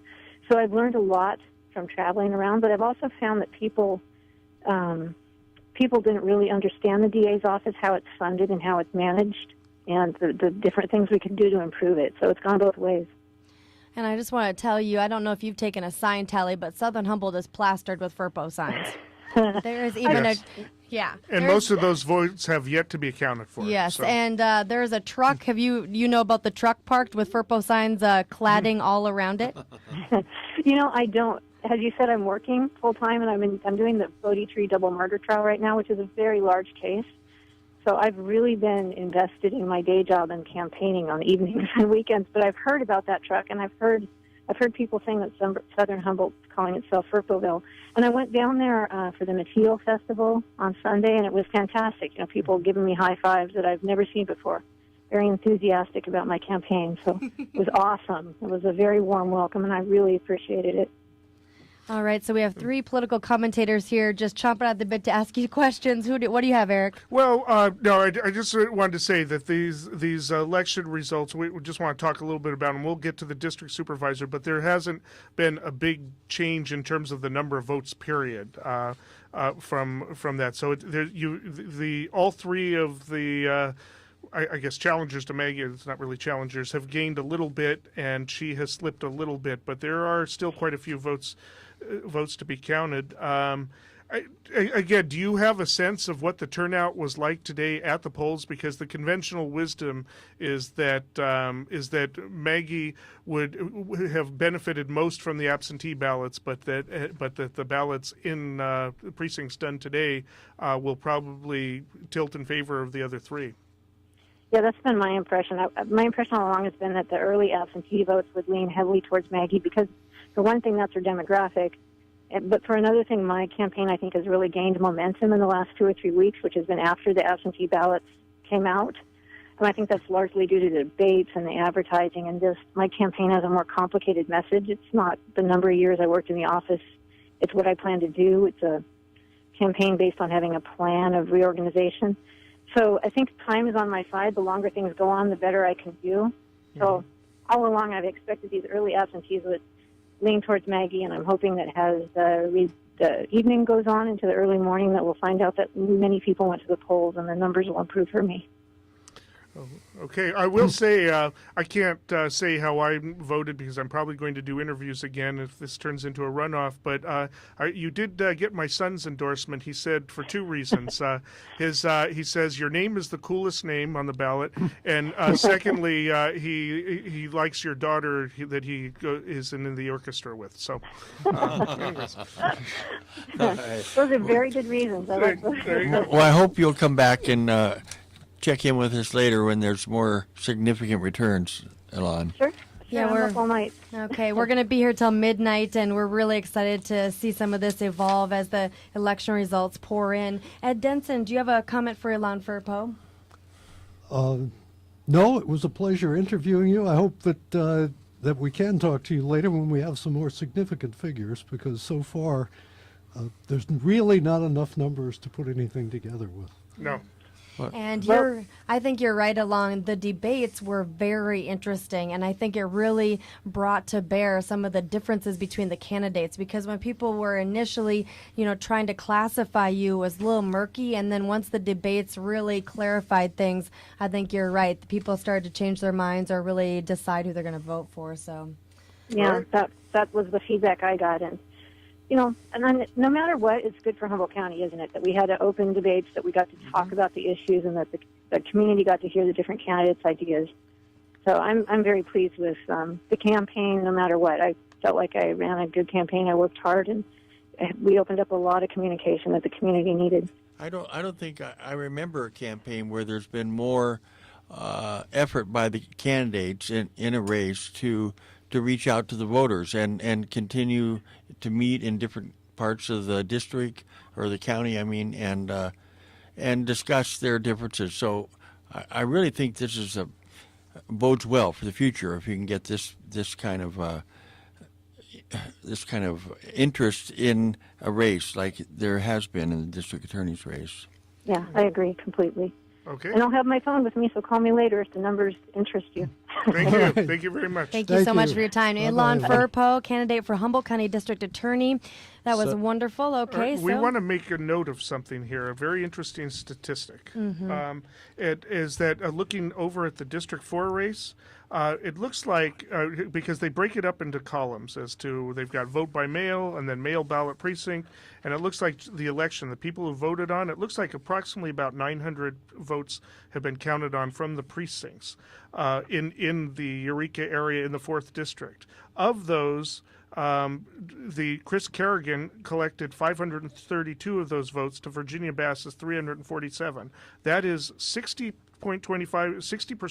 for him to 39% for her on the votes that were actually cast today. Which is pretty much a reversal of the early mail by ballot and absentee ballot. And those are primarily the votes that we have to look forward to coming up in the evening. So this could get very interesting. It could. Let me put in. Yay. Well, let me put in two things. Interesting is good, right? Two things. Lake County, they're voting on a referendum on a marijuana ordinance. The ordinance would limit indoor cultivation to 100 square feet, prevent outdoor cultivation on an acre or less, 6 to 12 larger, and allow collectives to do a larger number if they are on ag land of 20 acres. Mail-in ballots, 55% pass for this ordinance, 45% against. Again, we don't have, mail ballots are mail ballots, more conservative. But at this point, that ordinance is passing. And who knows if Sims' theorem works in every county? Are the most conservative people in Lake County necessarily the ones who live out in the countryside, or the ones who live in Lakeport and Clear Lake? Who knows? Who knows? We don't know. And we're going to have to start renaming this theorem because you've been following elections just as long. So we're going to have a Huber theorem, a Kirk theorem, and a Denson theorem. That's what I say. And I have another bit of news. Oh, yeah, okay, but we have to check. Do we have anybody on the caller? Anyone? No. We do have a snippet from Arnie Klein's campaign party, though. If you want to hear that, it's like about a minute of audio. Oh, can we go to Arnie Klein's campaign party really quick? Do a minute of Arnie. Okay, yeah. okay, great. It's a real quickie. All right, thank you. Broadcasting this live as we speak, or is this something that you just? No, I'm gonna record it, and then I'm gonna send it off as soon as possible, and it's gonna be on the air before the night's over. No problem. And your name again was? Zachary Lathors. Zachary. All right, Zach. Okay. They So, call you Zach, or- yeah, that's fine. Yeah. Zach is fine. All right. So, Mr. Klein, how do you feel about tonight's race, and how do you feel about the election overall? Well, what it taught me was there are a lot of people who have respect for me, who are my friends, who are willing to work for me, volunteer for me, and support me. And you know what that does for me? It makes me very humble. And what is the biggest issue that you hope to tackle if you win your district attorney race tonight? oh, it's all about corruption. That's why I ran. I think the office is a cesspool and it needs a lot of cleaning up. There is no repairing it. It's a burn and slash and start anew. That's kind of how I look at it. And what's one thing you want voters to know about Arnie Klein in general? Here's what I want them to know. I'm one of them, not better, not worse, just one of the people. That's what I want to work for, is the people. I don't want to work for the DA's office especially, or the police department, or the board of supervisors. I want to work for the people. That's why I'm running. And in your opinion, what's the best thing about Humboldt County? What makes you want to be a part of the community in such a way and be the DA of Humboldt County? It's vibrant, it's electrifying, and it has tremendous potential. If it's run right and they have positive goals, we can achieve together collectively almost a utopia. And how's the party been going tonight? Is this? You know, when you're surrounded by friends who have shared their love with you, there's no such thing as a bad party. Zach, can I offer you a drink? Yeah, sure. Thank you. Awesome, that's perfect. By the way, All right, I have one bit of news, and then I'm going to have to take off because I'm getting up early tomorrow to go to Alaska. And that bit of news is not good news for Alon Firpo. Loco reports the voting was light in southern Humboldt. Oh, yeah. She talked to poll workers from Miranda. As of 6:30, they had 110 people cast their ballots, where they usually have 200 or 300. 110? 110 at 6:30. Now, maybe there was a big rush at 7:30 or something, but 110, well, you know, that's very low. Well, most people cast their ballot vote by mail in southern Humboldt, so statistically, most people do. But if this report is right, and if you're right, Then you she's know, not gonna get a those lot of votes are, you know, a big wave from southern Humboldt is not coming. Yeah. We'll see. Well, with that note, we will see what happens. It is 10:30. We're going to take a quick break, about 2 or 3 minutes, and we'll be back with you. Thank you so much for staying tuned to the KMUD Election Night Simulcast. Okay.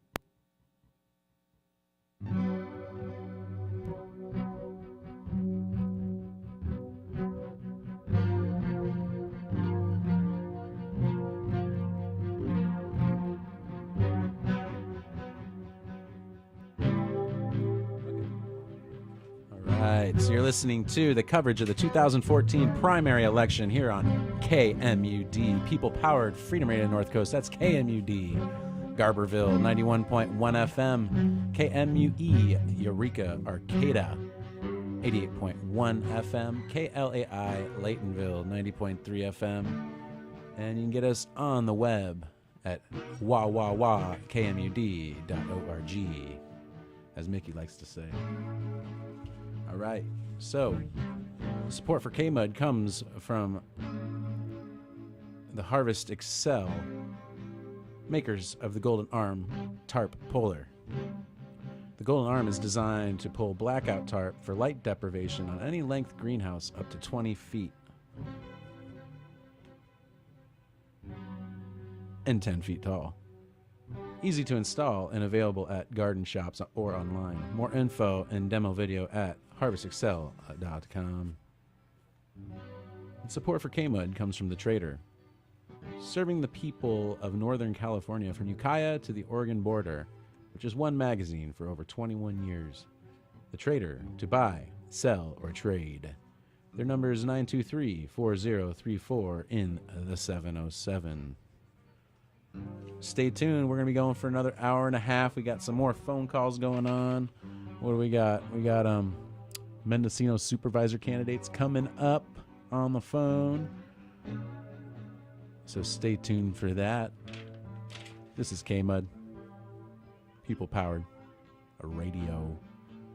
We want to thank Infinite Space for opening up the airwaves for this important information. It's been good, and glad you're all tuned in. Having fun at Election Central. Straight through the waves, right to us. Y'all stay tuned. More to come. What do you think, Deluxe? I think this is an very exciting night. Excitement's in the air. Just love to see radio overflowing this way. It's off the hook. That's KMUD. Stay tuned.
All right, we're going to go back to Studio B. We have Holly Madrigal. All right. Hey, thank On the you air. so much, Dan. You've been doing a great job engineering. I super appreciate you juggling everything. Thanks for Hey, having me, everybody. So could you turn the music down for one Oh, sec? yeah, sorry Thank you so much. Hey, everybody. Thank you so much for joining us. This is the KMUD Election Night Simulcast. We're broadcasting on KMUD Radio. That's in Mendocino, Humboldt, Trinity, and Del Norte counties. Thank you so much for listening. We're also on Access Humboldt Television on cable TV, Channel 11 and Channel 7. So thanks to everybody who's watching as well. Now we're going to get down and dirty in Mendocino County. We have some of the candidates calling in, and luckily we have Holly Madrigal on the line. Hey, Holly. Hi there. How's it going tonight? Going really great. We're just so excited about the results so far and really waiting for more. We want to talk about your race. First of all, you're at your party. How is it going? It's going wonderful. We're here at Shawnee Pub here in downtown Willits, and everyone's really come out tonight to celebrate the election and to hear what results we know so far. What are the vote totals that you have? Our results, as the second report shows, a very small part of the vote tallied yet. It doesn't look any different from the first report, actually. Right. I still have the first report. I'm not sure what numbers you have, but we have a little bit less than a third of the voters that we're expecting. So I imagine it will, we'll certainly get more votes, and it usually doesn't change all that much. Right now it's got me at like 38% and Tom Woodhouse at 40%. So it's looking like it'll be a runoff in November. Do you know what precincts have been counted and what haven't? I mean, I would imagine you would do pretty well in Willits. Yes, I would think so, because I'm the mayor currently. Yes, I know. I think what's been counted so far and what we're seeing is the absentee ballot, because the results came out fairly quickly after 8 o'clock, after the polls closed. So I think what we're going to see later on this evening is going to be the more of what was voted on at the polls, as well as Covelo and Laytonville, Brown Valley area. So those are going to be And Holly, I'm the other studio is on the air. Thank you, guys. Can you make sure to shut that off? Thank you. And I'm with Holly Madrigal here with the Mendocino County 3rd District Supervisorial Race. And Holly, if you're still there, can you kind of define your campaign versus the person who's right next to you, Tom Woodhouse? Well, yes, I think, I've known Tom for some time, and the main area where we're different is really in my experience. I've been on the city council for just about 10 years, and I'm serving my 3rd term as mayor right now. And that's really one of the main differences. I think Tom is sort of trying to set himself apart as, sort of the anti-government candidate, maybe, which has some appeal, certainly, because he hasn't held public office before. But I think that my experience is really going to let me hit the ground running as a supervisor. Certainly I think my experience in this case is a positive for my campaign. And I remember you, during the debate that we aired, were really pro-business and had ideas on how to stimulate more business in the rural areas, which you'll be representing if you get this 3rd district seat. Can you explain to the listeners maybe that we have in other counties some of your specific ideas about getting business into our rural areas? Yeah, absolutely. I have for some time been really focused on local business support, supporting our small businesses, because that's really how we thrive here in the North County, is by these small, independently owned businesses. You know, places down south are welcome to have the big box stores. That's not really how we roll around here. So I've been doing a lot of things at the county level. I think we can really do more to change the permitting process. Right now, environmental health and some of the planning department can be a bit bureaucratic and really can stifle innovation and small business development. So when I'm supervisor, I'm going to seek to streamline that process. Here in Willits, I did a mayor's initiative that was working on trying to increase manufacturing here locally and make it easier for people who are entrepreneurial and trying to get something going, make it easier for them to get started. So we do have a builder in the house here, Dennis Huber. What did you think about her idea to streamline the planning department? Is that a realistic goal? Well, we're working on the same issue here in Humboldt County, and in fact, a new planning department director was brought in to try and make that process move more quickly. There's so much regulation involved that is mandated from other areas and other agencies that it is really difficult to act as a local citizen or local representative, such as a city rep or a county rep, like you have in front of you.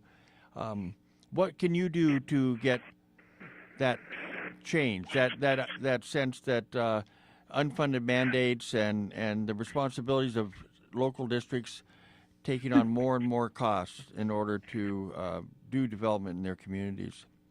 Well, I think one thing we could do is I want to encourage county staff to be problem solvers. Yes, there's mandates. Yes, there's regulations, and I'm sure those regulations came out of a good place, in terms of health and safety of our community. But when it comes down to it, I want the inspectors, when they show up somewhere, to be problem solving, so that when someone comes in to the permit office, that they see whoever's across the desk from them as an advocate for them, to really move things forward and make things happen. These are the regulations, and these are how we're going to help you meet them. And what about, it was mentioned earlier tonight, what about implementing and expediting veterans housing, senior housing, low-income housing? That seems to be some of the most difficult construction work to get accomplished in a community. Do you have a sense of how you might be able to influence that process? Well, yeah, that certainly is an issue, and I know it's an issue in Round Valley, for example. The housing prices are incredibly high for what is really a relatively small area, and it's certainly a challenge. That there's not a magic bullet, I would say, to meet that, and there's regulations that have made it really challenging. Like right now, I'm sure as a builder, there's a regulation that residential construction has to have sprinkler systems. Right. Yeah. And all new residential. That's really a problem for some of our smaller areas that are on well water. They don't have the kind of water pressure to be able to support the statewide government regulations. So I would really be an advocate to try to change some of those regulations to be more common sense for people in rural areas like us, where those things just don't work. And I have to ask, how is the Willits bypass played into this election? It's very contentious. Well, all of us in this area know something about it. Has it been something that's been coming forward in this race when you're talking to voters? Well, yes, it has, and it's definitely a contentious issue. And I have a number of problems with the Willits bypass that I've been, I've really been the only advocate for the Willits area out of all of the candidates, the one who's really looking out for the best interest of our community, because a lot of the businesses are very concerned about the impacts to their sales. Basically, we have to figure out ways to get people off of the freeway. And there's still a large contingent that's working on shrinking the size of the northern interchange. So that's a continual, unfortunately, that sort of process is going on. However, I do hope that, sorry, hold on a second. Thank you. I do hope that we as a community can move forward and heal, because it has been such a divisive project.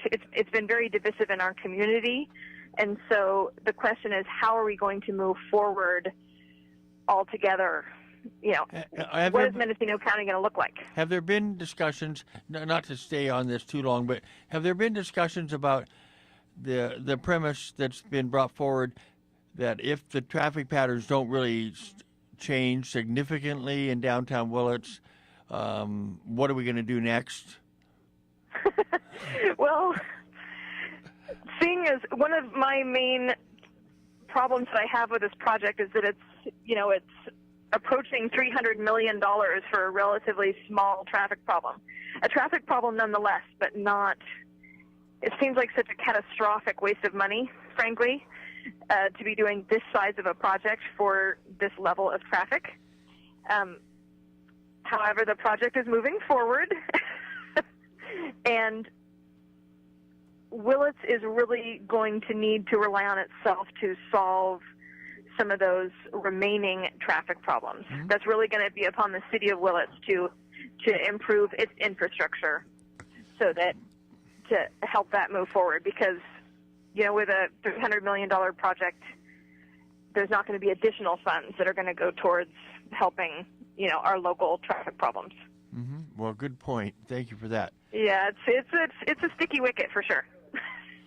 And Holly, I know that you, during the debate that we aired, you differentiated yourself from the other candidates when you were in favor of medical marijuana, and you really tied that to your business platform and likened medical marijuana growers and people within dispensaries and collectives as entrepreneurs, and really talked about working on the state and even national level to forward that movement per se in the district that you want to represent. So do you feel like a lot of the votes are coming from the medical marijuana community? Have you heard that? We don't really have polling, so it's hard to say, which voters believe one way or the other. I do believe strongly that legalization is the only way out of this regulatory nightmare that everyone's trying to live under. Really, the prohibition-style enforcement has just had such incredible negative impacts in our county. So that's really the primary way that I see. It's kind of the only way I see out of this predicament that we're in. But the question really becomes, how are we going to survive as an economy? Given how much of our economy is based in the marijuana, process on all different levels, the question is, how are people going to continue to make a living, and how are the small mom and pops going to keep going?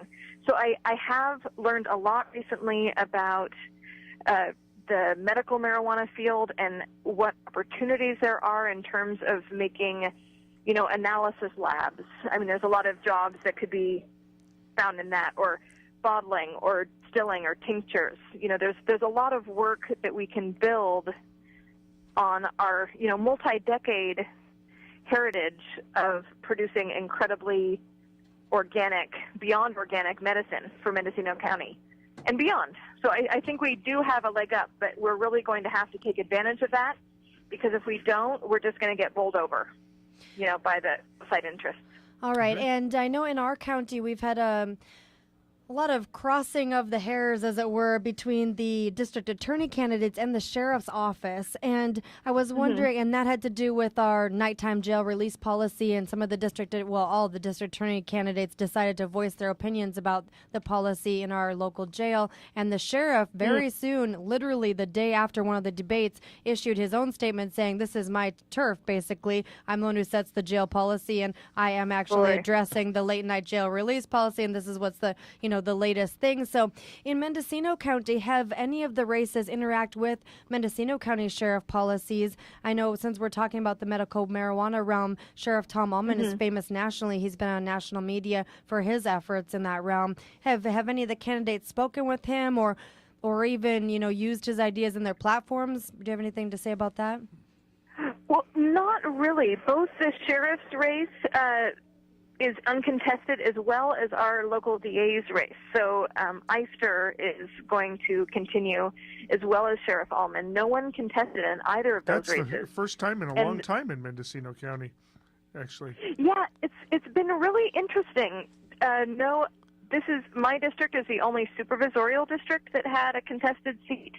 We had 4 of us running in this district, but pretty much most of the other races were uncontested, which is concerning on another level. Yeah. As far as our policies, our DA has really been on the forefront of this sort of pay-to-play policy, where he is basically taking money when someone is busted for a marijuana violation. You can often settle that for a financial sum versus court time. So he has been successful in keeping a lot of cases out of the courts, and that money has been going to the sheriff's department. So I think that they work really quite well together. There's certainly some issues with that policy, but in contrast to Humboldt County, they've been basically making a financial gain on those cases versus spending lots of court costs. One of the challenges that we have in Mendocino County is that Tom Allman was really nationally known, and the county was nationally known for a fairly reasonable marijuana policy that was working, but the federal government came in and basically put the kibosh on it, and the supervisors did not stand up for the people who were in that 9.31 program. And so there's been a huge lack of trust problem because the supervisors of the past, I wasn't in office, so I can't. I can only say that I would have behaved differently. Well, that's a big statement. Thank you so much for clarifying that, Holly Madrigal. And we are going to say thank you for your time, and we're going to keep rolling on with results and commentary. Super thank you for your time. Holly Madrigal out of Mendocino County in the race for the 3rd District Supervisorial seat. Thanks for your time, Holly. Absolutely. And thank you, everyone, for voting, and thank you, KMUD, for your coverage. Yeah. Thanks, Holly. Talk to you in the future. Have a great night. And we do have Clay Romero on the line also. And Clay Romero is on the line. Clay is a Mendocino County candidate for the 3rd District Supervisorial seat. Clay, how is your night going? Well, just looking at what little results have come in so far, it doesn't look very encouraging. It doesn't look like I'm going to prevail at this particular time. But the precincts do have to report. And so there's lots of room in there. I see that there's only about 1,200 votes counted so far. And I'm anticipating that there's going to be, if it's a good turnout, say 50%, like it was in the last election, there should be roughly 5,000 votes. And Clay, for listeners who didn't get to hear the debates that we aired, could you please clarify your platform? We have listeners in 4 counties right now, so give us the rundown. Okay. Yeah, the platform that I was dealing with primarily dealt with jobs and how to create that. Principally, I'm very, very familiar with manufacturing because I am a self-employed machinist, and I know that they're extremely manufacturing and particularly farming jobs. It doesn't particularly increase the size of the economy. You can only use so much service jobs before you have to make something new out of it. The other thing I did is I spoke a great deal about health care, and that was a very, very big deal for me. And I suppose if I do get elected, maybe I can implement this. If it does, I suspect it would probably save the county. It would be a huge amount. I'm going to assume about $30 million to be conservative in each year. And remind us that health care, did that have to do with the Affordable Care Act, or are you talking about Mendocino County's pensions and the health system? Actually, this is a healthcare system that I designed myself. Okay. And it would be, I think, quite superior to the Affordable Health Care Act. And it's primarily because when you have a governmental program, they typically do not pay the health care provider the costs that are incurred. And if it's an insurance companies typically are not very responsive to the patient or the doctor because they're primarily beholden to their shareholders. So what I designed was based upon a medical membership. And this came about because 12 years ago, when I was running for state assembly at that time, I spoke to the lady that was doing the billing at the Ukiah Adventist Hospital, and she gave me a very, very sobering set of words referring to things at that time as a Ponzi scheme, or it was going to implode upon itself, or words to that effect. And so I started looking for answers, and those answers led me to seeing if I could implement a medical membership program for the county. I believe this would be very, very successful, and it has already been done in New York City by a gentleman named Dr. John Muni, who for $79 per head per month, he had a very good program that was working. He was making money at it. Everything was going along well. His patients loved it. But the state of New York shut him down because it was too much like insurance, and he was not a licensed insurance guy. He was a medical guy. But the program nonetheless worked. So just going from that, I continued on and looking for answers, and there was a few basic guiding principles that I had along the way. The first thing is healthcare is not free. Some people might say that it is, but in the end, somebody has to pay for it, whether it's through taxes or whatever. And then the other guiding principle is that everyone must have health care. And the third guiding principle is that health care, it can best be served by the people paying for it directly rather than through an insurance company. So Tom, Clay, are you advocating then to eliminate profit as a part of the healthcare system? Actually, no. I think that there's always going to be some amount of profit. It's very necessary in order for the healthcare providers to allow for shortfalls that occasionally can come up. Basically, what I'm allowing is about 2% in cost, which is very, very, very nominal, but it will always keep things paid. And the plan I had designed also did not require people to attend to it or to join it. It was something that I felt that it would best work out if the people would do it themselves willingly, simply because they liked it and it worked. And that's very much what I was striving very much to do. All right, and Clay Romero, as a last thought for our listeners, we'd love to hear your, most poignant moment when you were out and about in the community. Did a certain person speak to you, or did you learn something you really want to share with the audience? There was one particular thing that really stood out. I am a Christian. I attend the Agape Bible Church in Willits. It's something that's very near and dear to me. And I made a statement that goes like this: I'm a Christian, and I can't be bought.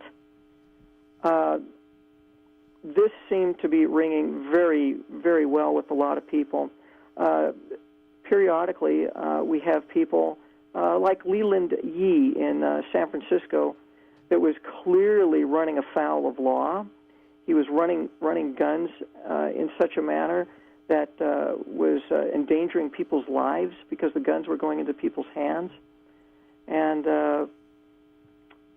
but as for me, it just simply doesn't matter the amount of money going on.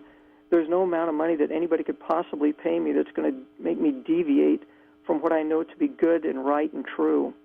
And I think that particular statement was very, very well received. Probably the other thing I found that was a little interesting is that in the sample ballot, I did not include a Spanish translation. And that seemed to be very well received by a lot of people, because there's a number of people that believe that when people come to this country, they really should speak the language of the country, which is English. I know if I went to France, I would certainly expect to speak French. If I went to Germany, I would expect to speak German. And so I think there's a certain amount of national pride that goes along with that. It's a bit ironic, however, because I'm the only candidate where my family actually came from people from Mexico. I am actually somewhat familiar with the language, although I'm not fluent in it. And so that was, I thought, another thing that was rather interesting along the way. That is interesting. So, will you, assuming that the results don't change, will you continue to be involved publicly? Yes. There's a couple things that I very much would like to do. I know this is going to be at least 4 years until the next run, of which I would like to run again. But there is one thing I'd like to continue on, and that is to press on with finding good answers for health care funding. It's something I'm very passionate about. I want to make sure that health care providers are paid for and we don't go broke in the process doing it. The other thing that caught my attention was there's an issue of drug problems and what to be done about that. I can't go into an extreme amount of detail there, but what I'm looking at is, in some ways, putting together a plan for particularly younger people to reassess their worth to society, because they are, in fact, very valuable, that there's better things to be done than the whatever drugs they're getting into. And quite frankly, it's never been acceptable to be stoned, high, drunk, or lazy. There's bigger and better things to be done here.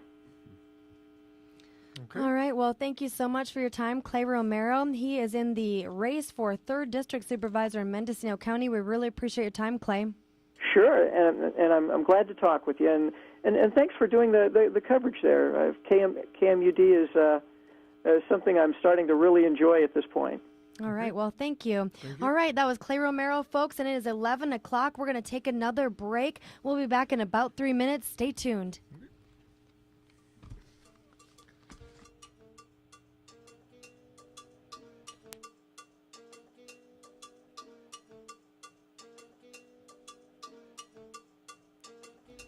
All right. You're listening to the 2014 primary election coverage here on KMUD. Thank you so much for tuning in, folks. It's been a great evening. This is Frying Pan Dan at the controls with DJ Deluxe. Back up. A huge help in answering phones.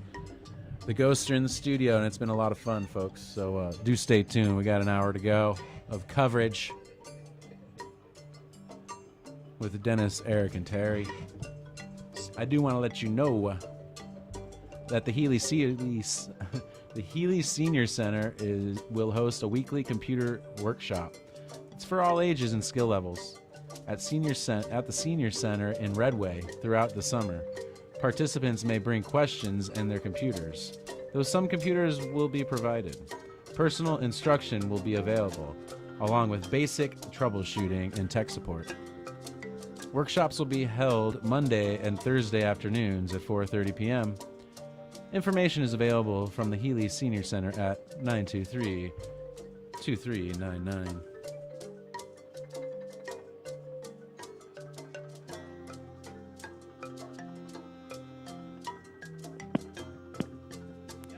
And on Thursday, June 19th, Local Filmmakers Night will feature filmmaker and co-owner of Revolution Motion Pictures, Ace Asseltine, Asseltine will share some of his adventure films in an evening dubbed Traveling the Americas. The events will take place at the Eureka High School Lecture Hall. Doors will open at 6:30 p.m. with a screening at 7. Following the screening, attendees may stay for a Q&A session with the filmmaker, movie trivia, and a reception to Access Humboldt's Community Media Center. Local Filmmakers Night is a collaboration between Access Humboldt, Humboldt Del Norte Films Commission, and Eureka High School Media Club. That supports and promotes the local film community. Information. Whoa, that was strange. Information can be obtained at 476-1798 or online at accesshumboldt.net or filmhumboldt.org. And you do have it tuned to your people-powered radio on the North Coast. That's Freedom Radio, KMUD, Garberville, 91.1 FM, KMUE, Eureka, Arcata, 88.1 FM, KLAI, Laytonville, 90.3 FM, and out there to Shelter Cove, 99.5.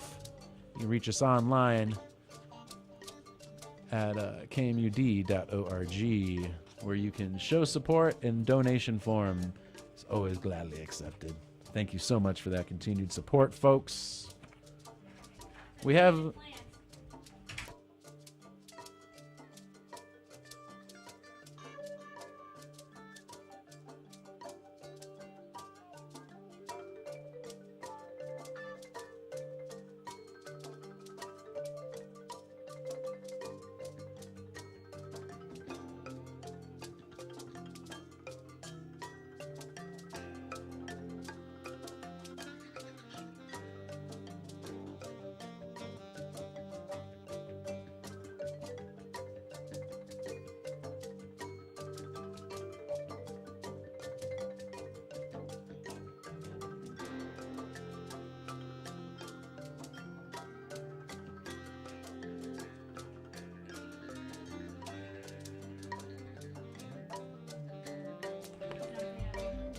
You can call the KMUD listener comment line anytime at 932-5091. We welcome your opinions about this program or any other program. The number again is 932-5091. That's 932-5091. You can also email to comments at kmud.org. We listen to you because you listen to us.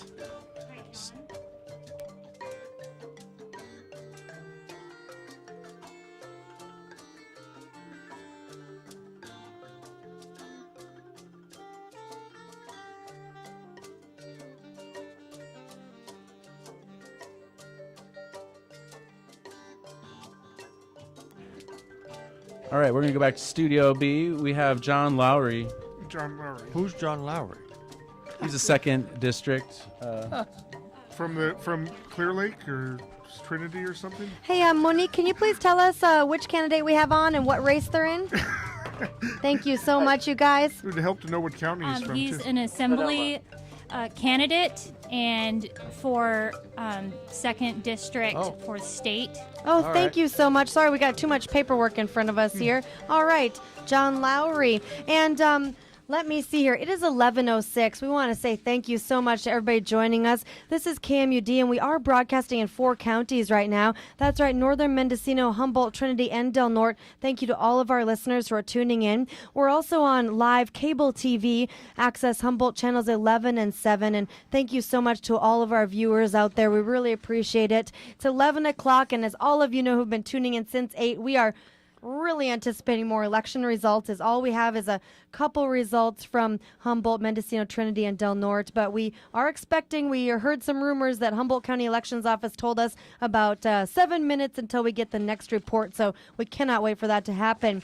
Meanwhile, we're looking at state races as well. And I think we have John Lowry on the line. John, are you there? Yes, I'm here. Oh, thank you so much for joining us. Okay, so John, we want to update our listeners about your campaign. Can you just give us the general platform just to make everybody aware of your intentions? Well, I'm a registered Democrat, but as you know, there are 2 Democrats in the race, and I'm the Democrat that was not endorsed by the party. and I've been running a relatively independent campaign. My background or immediate background is in housing. I was executive director at Burbank Housing for many years, and we developed affordable housing. Burbank is a nonprofit. And what we were working in essentially was providing opportunities for people, expanding opportunities. And I felt that expanding opportunities was the way I wanted to approach running for office. What I felt sort of unified the things that I was interested in was that we have an economy and a society that I think at this point have declining opportunities, when we've always thought of ourselves as having an economy with a lot of opportunities, a society with a lot of opportunities. So that's what sort of motivated me to get involved in this. So I think that I generally I support a lot of the things that are traditionally associated with Democrats. I see a positive role for government in providing services, education, and in supporting a strong economy. And I've had differences with some Democrats on how we should approach our environmental regulation. I have felt we've needed to speak more candidly about public pensions. And I've wanted to see greater investment in terms of how we prioritize our spending toward investment, infrastructure investment, investment in housing, investment in education. And I felt that was the way I wanted to approach running for office and the things I wanted to talk about. One question I had was when you mentioned the well, what I wanted to get to rephrase is that up in Humboldt County, there's been a lot of conversation around water use by marijuana growers, and in Sonoma County, the same conversation could be, and I'm asking, has there been a conversation about water in this year of drought for grape growers and the wine industry? Yes. Because well, there has been, and there have been cutbacks. The cutbacks have been more severe in Mendocino County and northern part of Sonoma County, above where the tributary Dry Creek comes into the river, which adds a significant amount of water at this point. But yes, there have been cutbacks, particularly in Mendocino County, where a number of vineyards, or a whole area, was simply cut off from any public water. Fortunately, most of them do have either wells or ponds, and they're not completely out of water, but it's a severe situation. And I want to touch on your housing experience. We actually were talking about Proposition 41 a little bit ago, right. And that has to do with housing. And you had your 28-year career at Burbank Housing, and that you call a successful nonprofit affordable housing company. Right. Was it successful because you worked with state and national organizations or agencies to garner more funds, or what was the success part? Well, we developed over the 28 years that I was there about 3,500 homes and apartments that were affordable to low-income people. So it probably housed over 10,000 people in the housing that Burbank developed. So I think the success was in the significance in terms of the size of the project or the operation to build that much housing, and also in the depth of affordability that we were able to attain, at least in part of that housing stock, where people with quite low incomes were able to have either a very pleasant and decent rental housing, or in some cases become homeowners. So that's what I think the success was. In terms of how we did it, everything that Burbank developed had both a public and a private funding source. So we were able to mix private lending with whatever public subsidies were available to create the affordable housing opportunities. All right, thanks for that great explanation. And we have been asking everybody all night, depending on what happens with this evening, if you don't prevail, do you plan on staying in politics? Well, what my thought is that yes, I'm very interested in public policy, interested in how politics affects people, and I do want to stay involved in it. Whether I would run for office again, I'm not sure. I'm 66 years old, so I don't know whether I'm going to be able to start. People will question, why am I starting a political career at this point anyway?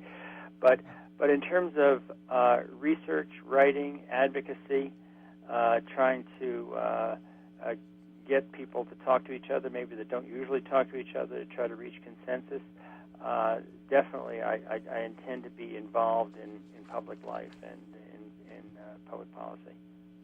All right. Well, we want to. Oh, sorry, Dennis. Well, did you have another question? Say that the issue that you have the most experience in with affordable housing is going to remain with us and probably become even more important in the years coming. So it would be great for the rest of us if that expertise was brought to bear as we try and solve a really difficult problem of how to bring affordable housing into all different communities. Yeah, well, I do. I mean, I definitely want to stay in touch with housing and stay part of the affordable housing effort, affordable housing movement. That is my intention. Another area that I have a great interest in is renewable energy, and significantly replacing the use of carbon fuels. And I don't have expertise there, but I have interest. So those are the two areas I think that I'm interested in learning about, talking about, writing about in the future. All right, and we want to say thank you so much to John Lowry for joining us. John, Second District Assembly candidate. We really thank you for your time and hope to hear from you in the future. Thank you very much. You, I just wanted to also thank the people that have helped me on the campaign, volunteers and people that contributed to the campaign. They were great, and I appreciate that help very much.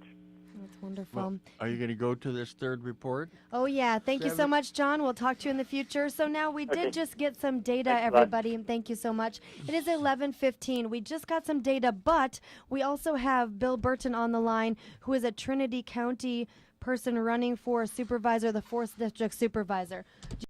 I think we better give the results. I think people are listening to the results right we're gonna run down some results. We just got a printout for Humboldt County. Who's gonna do it? Who's gonna do it? Well, I just want to point out we're discussing 70 of 103 precincts, or 67% or 68% of the total. All right, and Eric, do you want to run down some of the majors? Well, it looks like we don't know how many precincts are left, if any, in Eureka. For all we know, this is the final result or close to it. But Chris Kerrigan has picked up a couple of points at 1,906 votes, 46.27, to Virginia Bass's 2,209, 53.55%. It's tightening a little bit. Looks like some precincts came in that benefited Virginia a little bit more because she's at the 56% essentially. Chris Kerrigan has of today's votes to 44%. It looks like a slight difference in District 5 as well. It looks like Sharon Latour is up to 34% to 66% in the 5th District. Again, we don't know how many are left. And then the District Attorney's position also has inched away. Does somebody have that handy? Yep, District Attorney. Let's see. Are you looking in the election column? Yeah, it looks I found it. So Maggie Fleming is at 61.95%.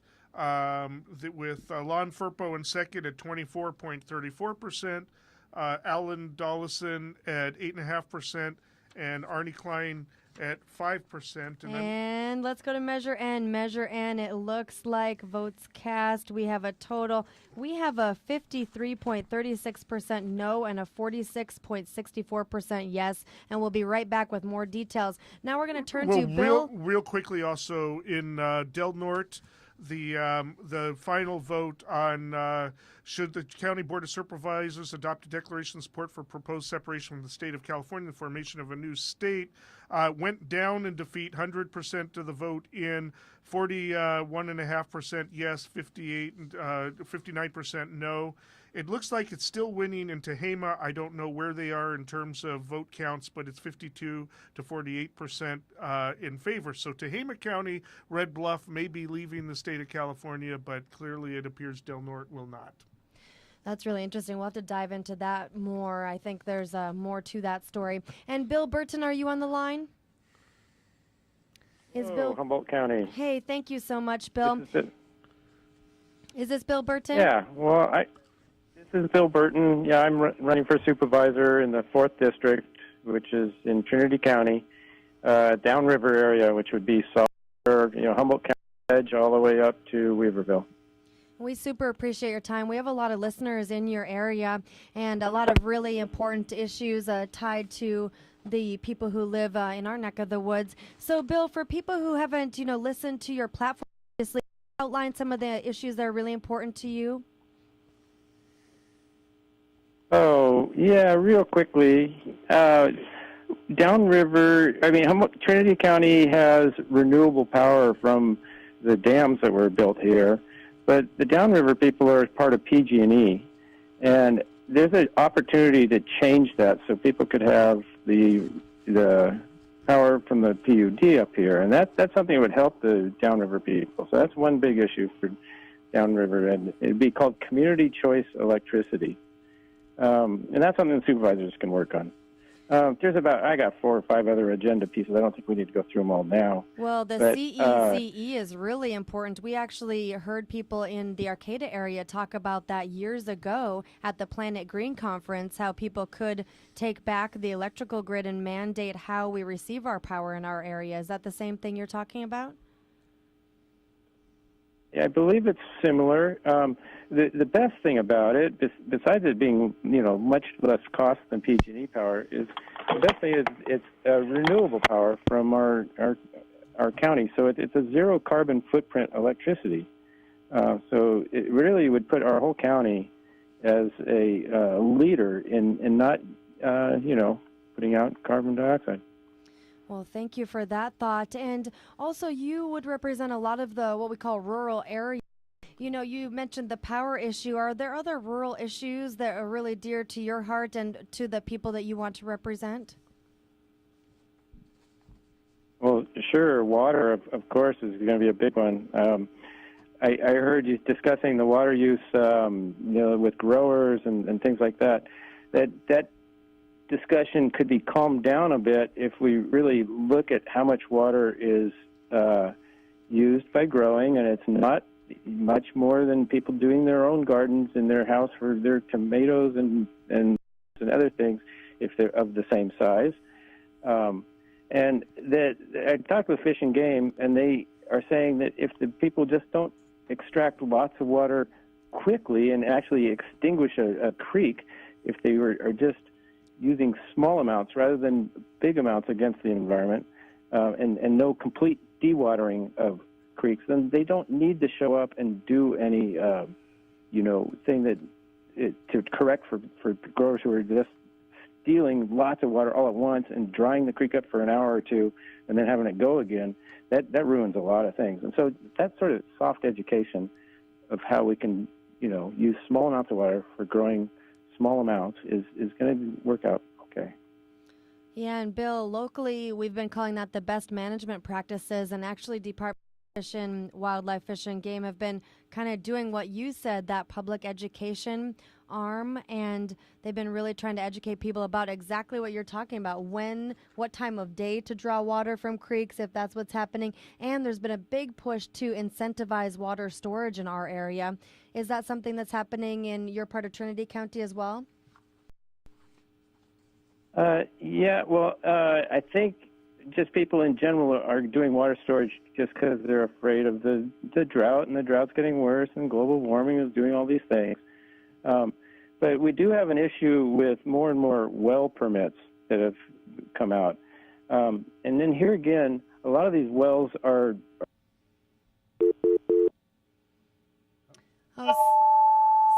Sorry about that. It looks like we lost Bill Burton. Trinity County is a candidate for Trinity County 4th District Supervisor. We super thank him for his time. And we have Hal Wagner on right now. Terry, do we have any vote totals for that race, We I can look into the Trinity County election results and get right back with that. I don't see it in my pile, but I'm sure it is available.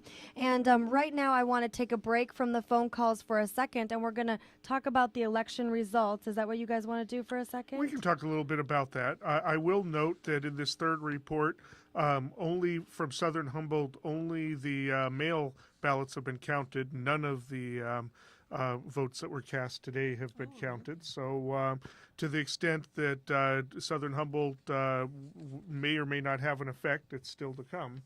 Okay. All right. And is it true that we have Hal Wagnett on the phone? Hal, are you there?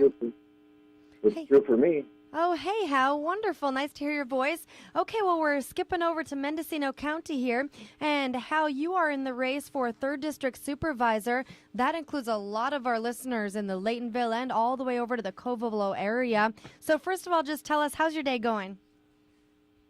Oh, it's been going fine. Yeah, nice. And for listeners, we're broadcasting 4 counties in Mendocino, Humboldt, Trinity, and Del Norte. So can you recap for some of the listeners the main points of your platform? Yes, I suppose I can. I've been the chairman of our tourism promotion entity for 4 years since it was formed. It's Visit Mendocino County. It's an award-winning outfit.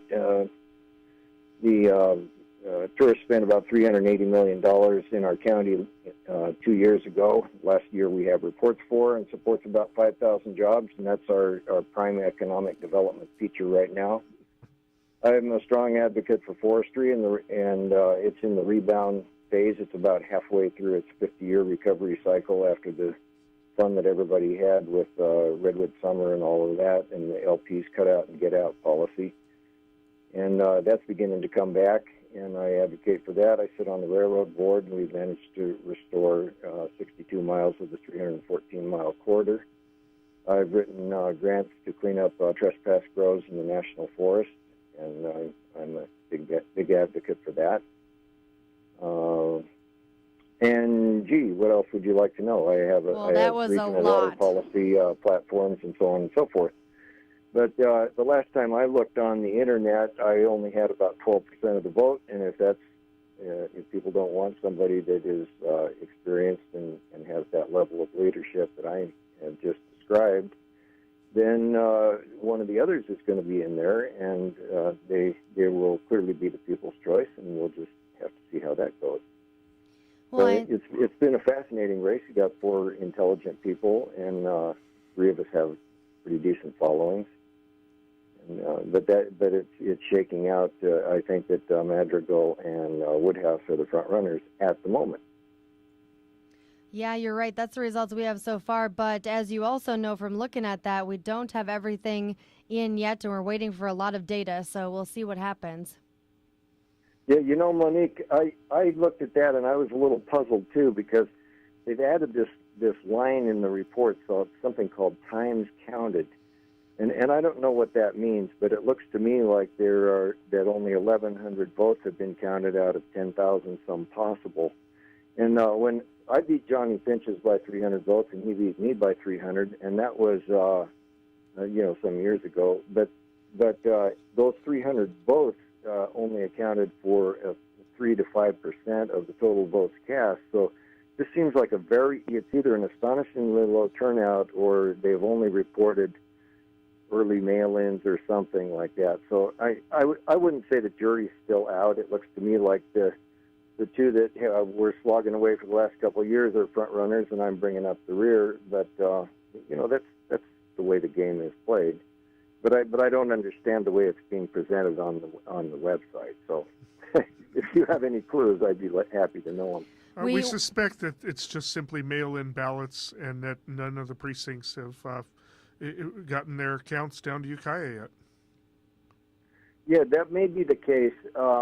Usually by this time of night that would have been done. Mm-hmm. But what happens with mail-in ballots, those who have made up their mind even months ago, they get theirs in right away, so those are the ones that get tallied first. So the early people who are committed one way or another are certainly tallied, and those who are making up their mind last minute, or somebody like me who only mailed it in 5 days ago, has probably not even been counted yet. Yep, a lot of people are in that boat. And Hal, I just wanted to honor your experience. You know, you have been a big part of the community for so long, and you've been involved, even though you weren't officially a politician per se. You're a really active person. I know a lot of people really do honor that involvement. You mentioned you're on the NCRA board and have worked to establish more of the rail line north, and you've helped write grants. You've helped establish, the Mendocino tourism in all, the whole county, not just where you live. So, we've been asking every person we've had on tonight, candidates from all 4 counties, if this election doesn't go your way, what are your future plans? Are you going to continue with every project you have? Are you embarking on a new endeavor? Can you give us any details? No, actually, I have been on some of these boards for anywhere between 4 to 8 years, and I've been the chairman of several of them for most of those times. And I had decided even before this election, it's not healthy for an organization to depend on the personality or the leadership skills of an individual. The structure should be stronger than that. And I had already made a decision to step down from the Arts Council of Mendocino County, which I'm the chairman of, and the Promotional Alliance, and the Visit Mendocino County. Those 3 are all tied together. You have to sit on all 3 boards to do one job. We're in the transformation process to simplify that. But somewhere in the middle of this summer, once some of those boards memberships are taken out, I'm going to step down from those. I'm going to keep my membership on the railroad indefinitely, and but that's probably I'm the Mendocino Black-tailed Deer Association. I'm a founding member of that, and that's the outfit for which I wrote the grant to clean up the marijuana grows in the forest. And so I am going to keep those 2, but I'm going to step aside from the other 3 and let new blood come in. And that has nothing to do with the election. That was going to happen anyway. Yeah, we've been hearing that same sentiment from people all over, the region. We've actually been hearing the converse statement saying, oh, we wish a lot of younger people, whatever young means to you, would step up and take on some of these really important roles in our society. And so I totally hear what you're saying. Well, I'd like to see that. It was kind of interesting to hear Ms. Madrigal saying that she was young and female, and that was a qualification for being a supervisor. And when I look at the audience, it was all gray-haired men. And I would be wondering, who is she appealing to there? But obviously gray-haired men. Yeah. Well, maybe that's a good tactic. I don't know. It seemed to be working for her, so yeah, that's fine. But the 2 things that are at the top should be at the top of the conversation are the water issues and the finance issues in Mendocino County, and they are not. That's not uncommon in other jurisdictions either. But I'll just tell you, since you are broadcasting to the northern county, that I have a thoroughly researched and worked out proposal to take the Eel and the Russian River, which really are a co-joined system and can't really be broken up without a disastrous effect on the various southern counties, including Sonoma and Marin. But it would be a multiple county management district, like a large JPA, and all the resource agencies would sit on that board as well. They wouldn't be voters, but they would be staff to this entity, because it's time to stop managing the Twin River system by lawsuit. It's time to be thoughtful about it, establish a water budget, and work within it. The last 100 years have been the wettest century in the last 7,000 years, and I think California is gradually going to restore itself in a large way into a much more arid place than we have come to think is normal. And I may sound like the prophet of doom here, but science supports that stance, and I think that you're going to see a lot of changes here. And I wish the new leadership in the 3rd District well, if they are the ones that deal with it, because that is going to be something that makes everything else pale into insignificance. Well, one part of that issue that came forward this week on KMUD News was that the municipal water district that takes water out of the Mad River up here is now looking at taking its excess water, which it can't find a use for, and perhaps shipping it through Mendocino and Sonoma counties, or to Mendocino and Sonoma County. So perhaps that'll be another part of the equation that you're describing. Well, perhaps it would be, but I have to tell you, I think that would be a short-term fix with a long-term negative impact. When you start moving water from one watershed to another in large amounts, that is an unsustainable strategy because nature can outdo you on that every time. And it's the same with groundwater. In this country, if you turn to groundwater, you will quickly find that you can exhaust the aquifer quicker than it can be recharged. And once that's gone, now you've dug yourself a deeper hole. We have to have supplies that are based on surface water impoundments and stay within our water budget. Nature gives it to us. We have to determine what it is and stay within it. Those are hard words to hear, but I'll tell you, being a supervisor teaches you one thing if you're paying attention, and that is that there's really only one conversation, and it's how man gets along in his environment. If we continue to poison ourselves, we're not going to survive. The dinosaurs are around 200 million years, and we consider them unsuccessful because they're not still around. But man has been around far less than that. Look what's happening. So again, I may sound a little radical. I'm not really that radical. I'm a social liberal and a conservative fiscal person.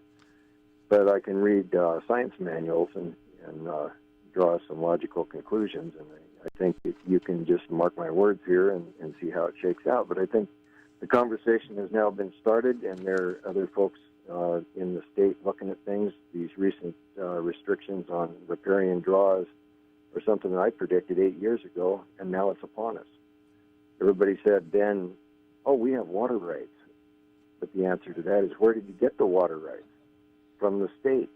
Well, if the state can give, the state can take away. So these things that we have historically relied on as absolutes are not really that absolute. And in these emergency situations, they're about to be changed by bean counters in Sacramento.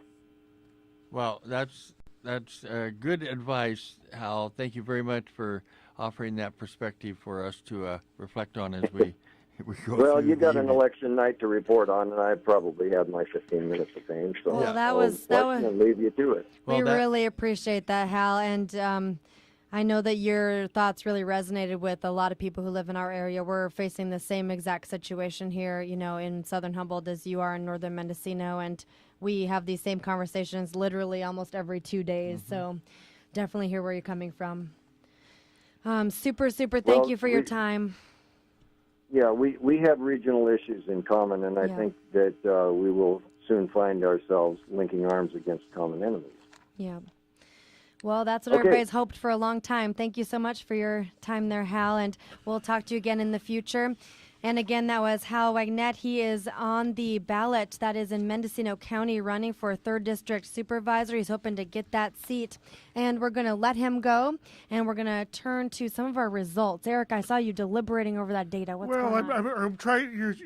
One of the things I try to do this time of night as I'm waiting for reports in is I try to get a feel for what's still out there. One thing I would like to know is maybe if one of the women out there who are doing the research could find out from the office if there are any precincts or how many precincts left in Eureka, because we'd like to know, we might be able to report that race if not. I would also be curious as to how many precincts have come in from Arcata. I'm looking at countywide, there, according to the district attorney race, there's about 11,000 votes that have been cast. We may have some new data here. Anyways, thank you. Thank you. We have an update. Andy Caffrey has conceded the race with his Twitter account. I'm quite sure I've lost the election. With almost 40% of the votes counted, Huffman has 68%, Mensing 22.9%, Caffrey in third at 9.2%. So it looks like it will be Huffman versus our Dale Mensing in the runoff. So and we say our because Dale Dale Mensing is from Southern Humboldt, where our station KMUD is located. So, and those of us who've shopped at Shop Smart, know his cheer well. Yeah. And I say that completely. He's a really nice guy, and the state reports here show in Humboldt County that Mensing at 30% and Huffman at 59%. Right. Okay. So at any rate, looks like we have something else coming in. All okay? right, here we got some more data. Thank you so much, Kelly. All right. And the Lake County voting on whether to approve or disapprove marijuana cultivation ordinance, where it looks like as of 11:52 of 70% reported, 74%, 52.7 approve, 47.3 say no. So Lake County, it looks like voters are approving an ordinance. This ordinance is titled 2997. It says 4 specific things. I'm sure there's a lot more language involved, but the 4 specific things are: the ordinance limits indoor cultivation to 100 square feet in Lake County. It prohibits outdoor cultivation within community growth boundaries and on parcels smaller than 1 acre.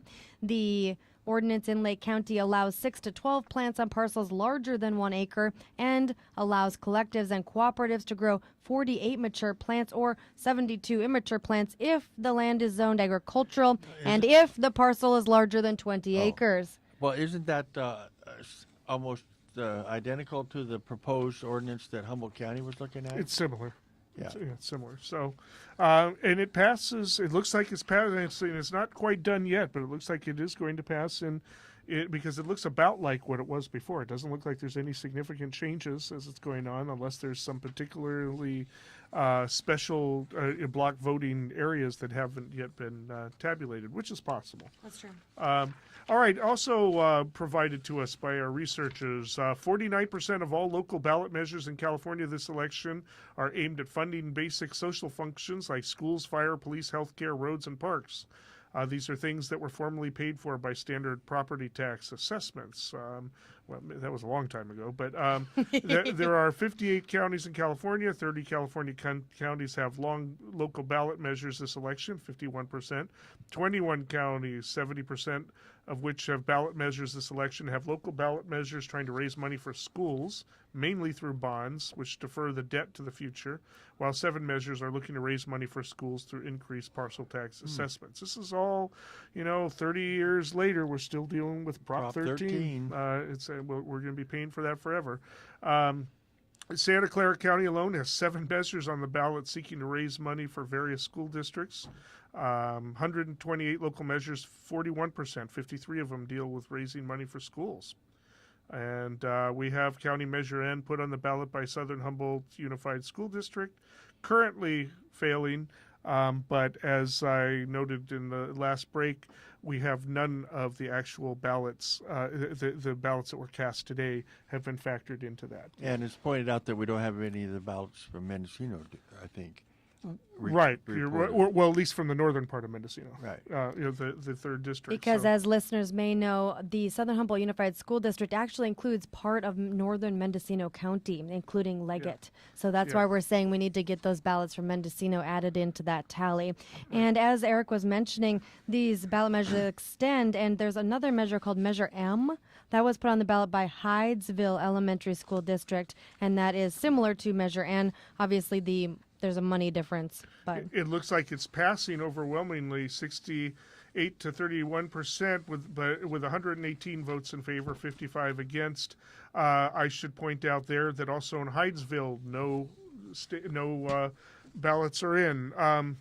Waiting on votes, Mendocino County is waiting for Albion and the town of Mendocino's runners to get to Ukiah before they can release the 3rd report. Okay, so different counties do things differently. Some counties don't report anything until they've got everything, which I think is really silly, but that's just my opinion. And that's what Mendocino is saying. Mendocino is apparently doing that. They're not, until they have all the votes in from everywhere, they're not going to issue any more reports. I think San Francisco did that in one year, and everybody got really frustrated with them. They stopped. I thought you were going to say there was a riot. Well, I don't know about that, but maybe like a Brooks Brothers one. Anyways, trying to figure out what is happening around the county, just looking at the bonds, the measures. Neyland also has none of their ballots their precinct ballots in. Ferndale does have theirs in, are accounted for. It looks like their results are fully in because they are Measure O, Ferndale measure concerning the having an appointed city clerk and city treasurer looks to be passing about 2-1. And it looks like their votes are in. It looks 123 to 65, which is probably about what you can expect for Ferndale. So Right. Ferndale has been accounted for. So factor that into the district attorney's race, however. And then I was looking at. It looks like of the district attorney. It looks like a total of 17,000 votes have been counted as of the third report countywide. And it looks like a bunch. If I look at the, where is the District 4 results? How many votes have been cast there totally so far? I'm. Are you looking at supervisor I'm again? looking at the supervisor. Okay. The total is about just under 5,000. Just under 5,000. So a good third of the votes from Eureka. It looks like there's probably not too much more to come from Eureka, but we don't know. There could be precincts that still don't have it out. If we can get that information, that would be really helpful in knowing what will happen with District 4. It may be that that District 4 has been decided. It may not be, but it tends. They're closer. They don't have the drive to make, so you would think that most of them will get their results in sooner. And I don't know about the 5th district. It looks like a total. It looks like they have about half as many votes in as Eureka. It's funny, when I interviewed Carolyn Cernich today, the Humboldt County Registrar of Voters, she alluded to the fact that we had this exact thing was going to happen, that the initial report would be out, but then we would wait for an indeterminate amount of time for the next results. Yeah. And she said things like, and then there's the ballots that somebody spilled coffee on. And somebody half put through the shredder by accident. Yes. And then somebody, they checked things off, and then they filled in 3 circles, and then they decided to write a note on the side. I've been involved when they've had the recounts, and you have to be in there. Sometimes campaigns, want volunteers to go in and watch the counting to make sure it's going right. We all saw the big thing in 2000, so everybody kind of watches that there's no chads.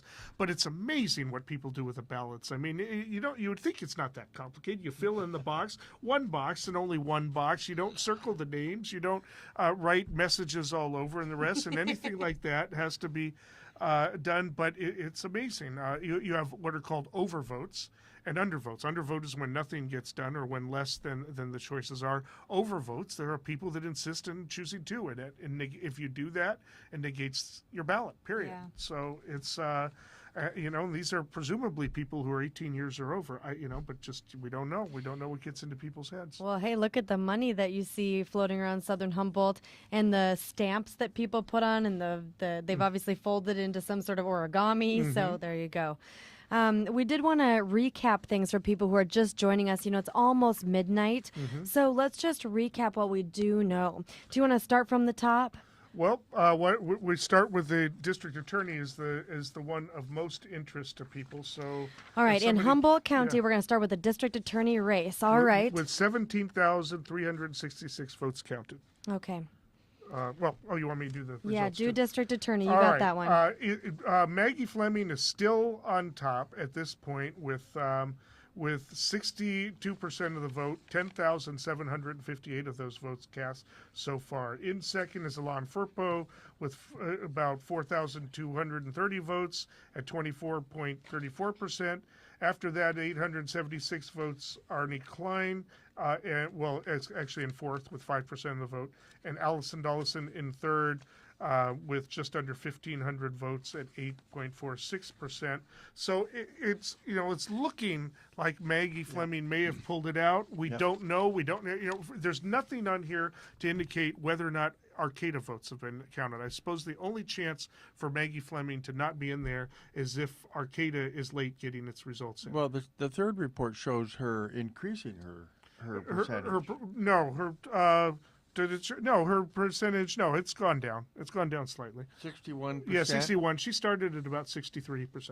So, and that is surprising. I mean, do you think that the other three candidates split that too much, and that's why that's happening? No, it mathematically doesn't matter. If you get 50%, you're over whether you're against one candidate or not. No, I think that Maggie Fleming has a broad base of support. She's got a lot of actual. Do we have another results coming out? Nope, that's not what she's talking All about. right.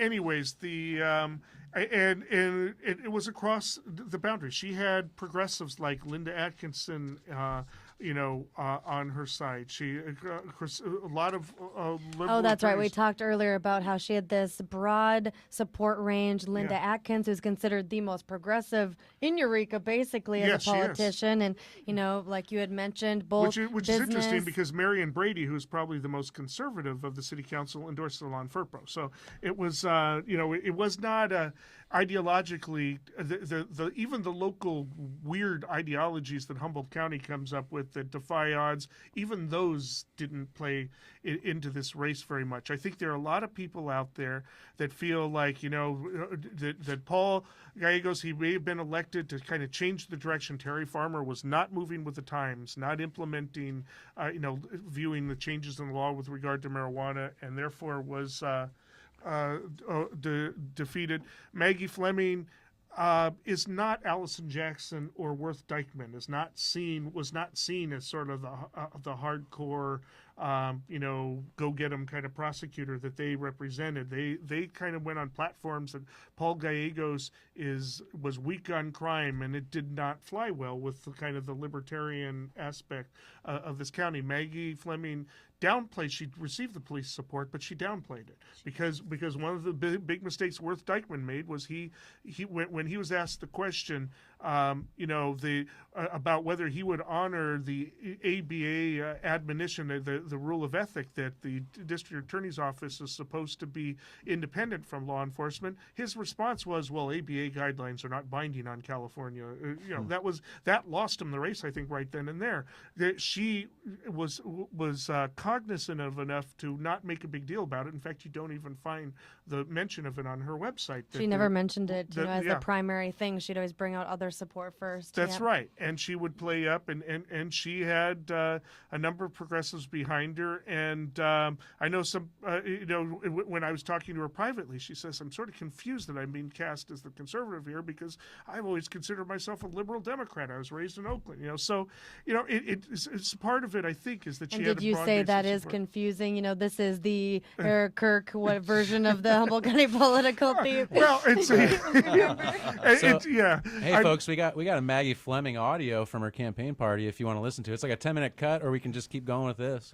Well, do we want to listen to 10 minutes of it? Yeah, it's not. We want to listen to a little, but we need you guys to fast forward to the part that's relevant. Can you all listen to it? Yeah, we'll check it out. Yeah, because we don't want to air the part where he's asking her name and everything. Thank you. All right. Okay. So, it's very possible that she won on that platform. I thought it would be closer just because Alon was drawing support from conservatives. So from Phil or not, from Marion Brady, as I mentioned earlier. Maggie Fleming has been well liked and respected in all her different capacities in public office.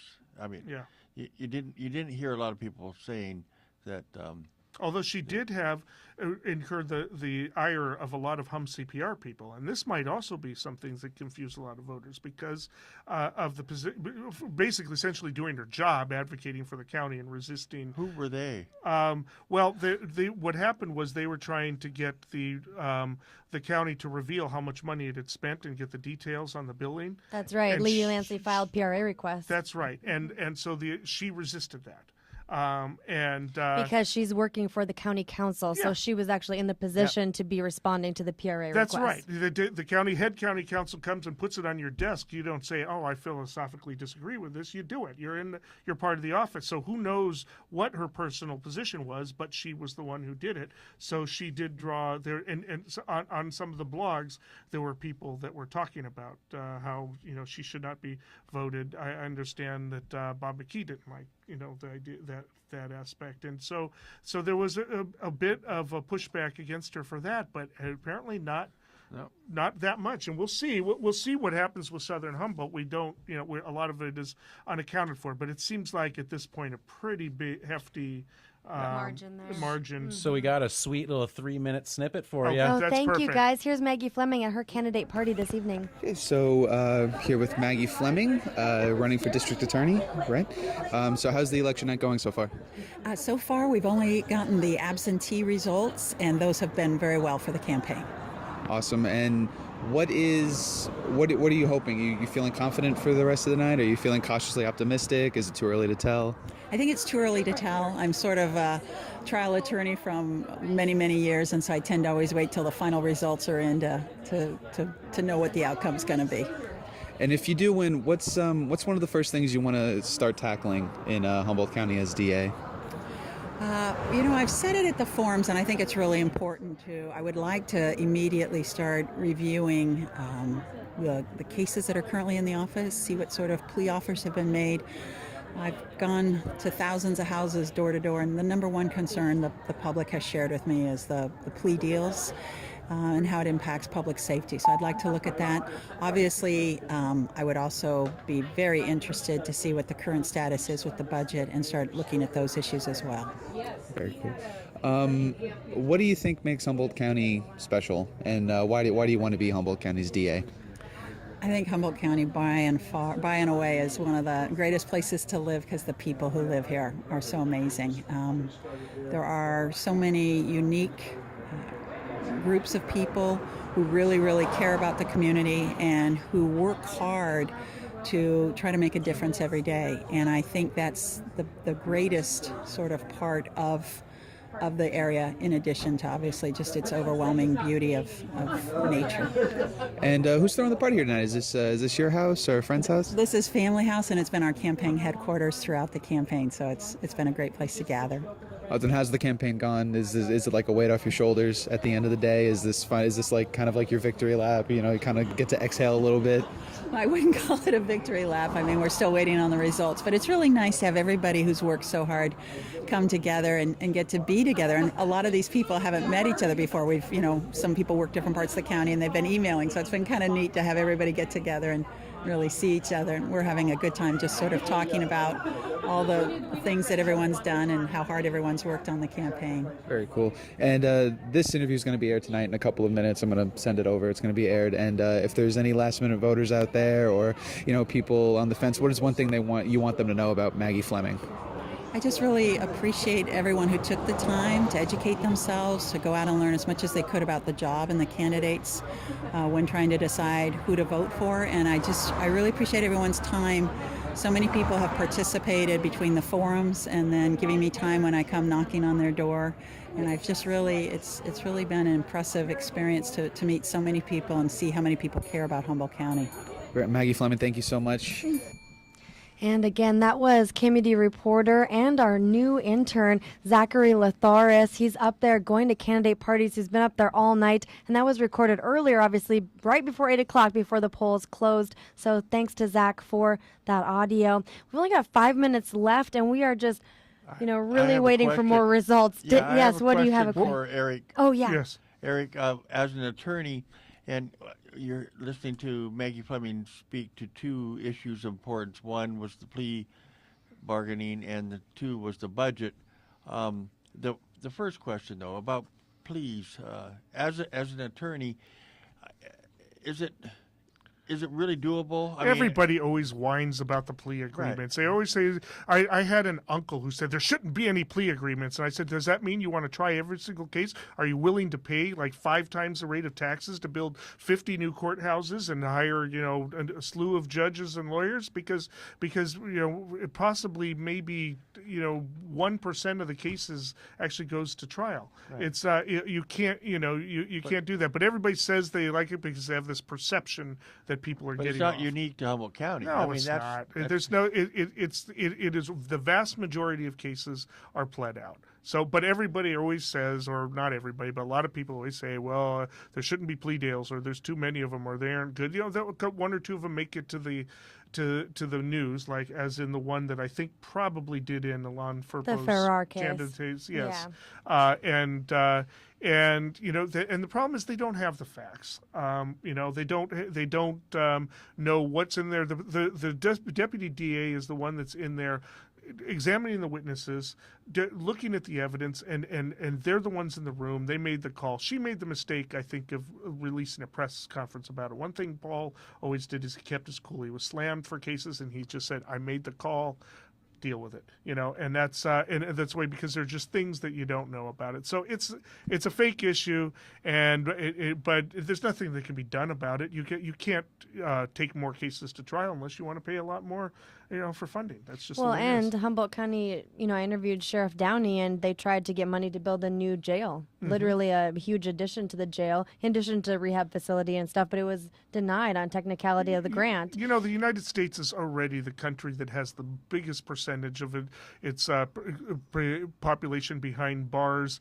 We used to be third after apartheid South Africa and Soviet Russia. We're now first, and we're increasing all the time. And California is one of the highest because of some of the goofy ways we've done our laws with 3 strikes. I'm getting tired, so I'm becoming partisan here, but it's just. But anyway. that's the issue that'll be that Maggie Fleming, presumably the district attorney elect by the last results we have, is going to try and address. And I had to ask you that question because I understand it as well. It's really great to get that real, you know, reaction too, because the voters, you know, they get that emotional, like you said, oh, too many people are on the street. She did allude to that, the public safety issue. Right. But we always report Mendocino County just talked about closing their whole courthouse on the coast. Yes. I mean, not just cutting hours, closing the whole thing. Yeah. So this is not going away, and it's not a simple issue, like you said. Listen, I do have final results. Yes. Tehama County is voted to secede from California. But they can't do it final alone. Result, no, they can't. But they can do it without Del Norte. I think they're going to need Shasta and Siskiyou above them to do it. I think it would be very silly if they're by themselves. But they will be issuing a letter requesting Congress and the other to leave California. So. And we have about 1 minute left, actually less. So we want to just tell everybody thank you so much for listening. We will be bringing you live election results at 8 a.m. Oh. We have a live cast from 8 to 8:30. And did you want to say something quick? Well, just it looks like it's McKinleyville primarily left to be counted, although I know for a fact there's more than that because I saw in the third report it didn't have it, but those are probably the ones that are not in. So there's going to be 15 minutes, there'll be another report, so that'll have everything except for 2 McKinleyville precincts, apparently. All right, if that's true, then we might lose our cable TV simulcast, but we might just pop back in for radio if we actually get it in 15 minutes. I'll hang around for that. Okay, great. So thank you so much to everybody who's been watching and listening. This is the official end of our election night simulcast. As we just said, our radio listeners can stay tuned and we'll just pummel you with data as the night continues. Thank you to everybody who participated in this. There's a long line of people in the newsroom and at KMUD who were part of this broadcast. Yes. Just want to extend our great gratitude to everybody. Great gratitude to Access Humboldt for their equipment and their time and just their community partnership. We really thank everybody involved. And thanks to the listeners and viewers. We're going to sign off right now. All right. You got your ear here to the mud, the muddy, muddy mud. That was our 2014.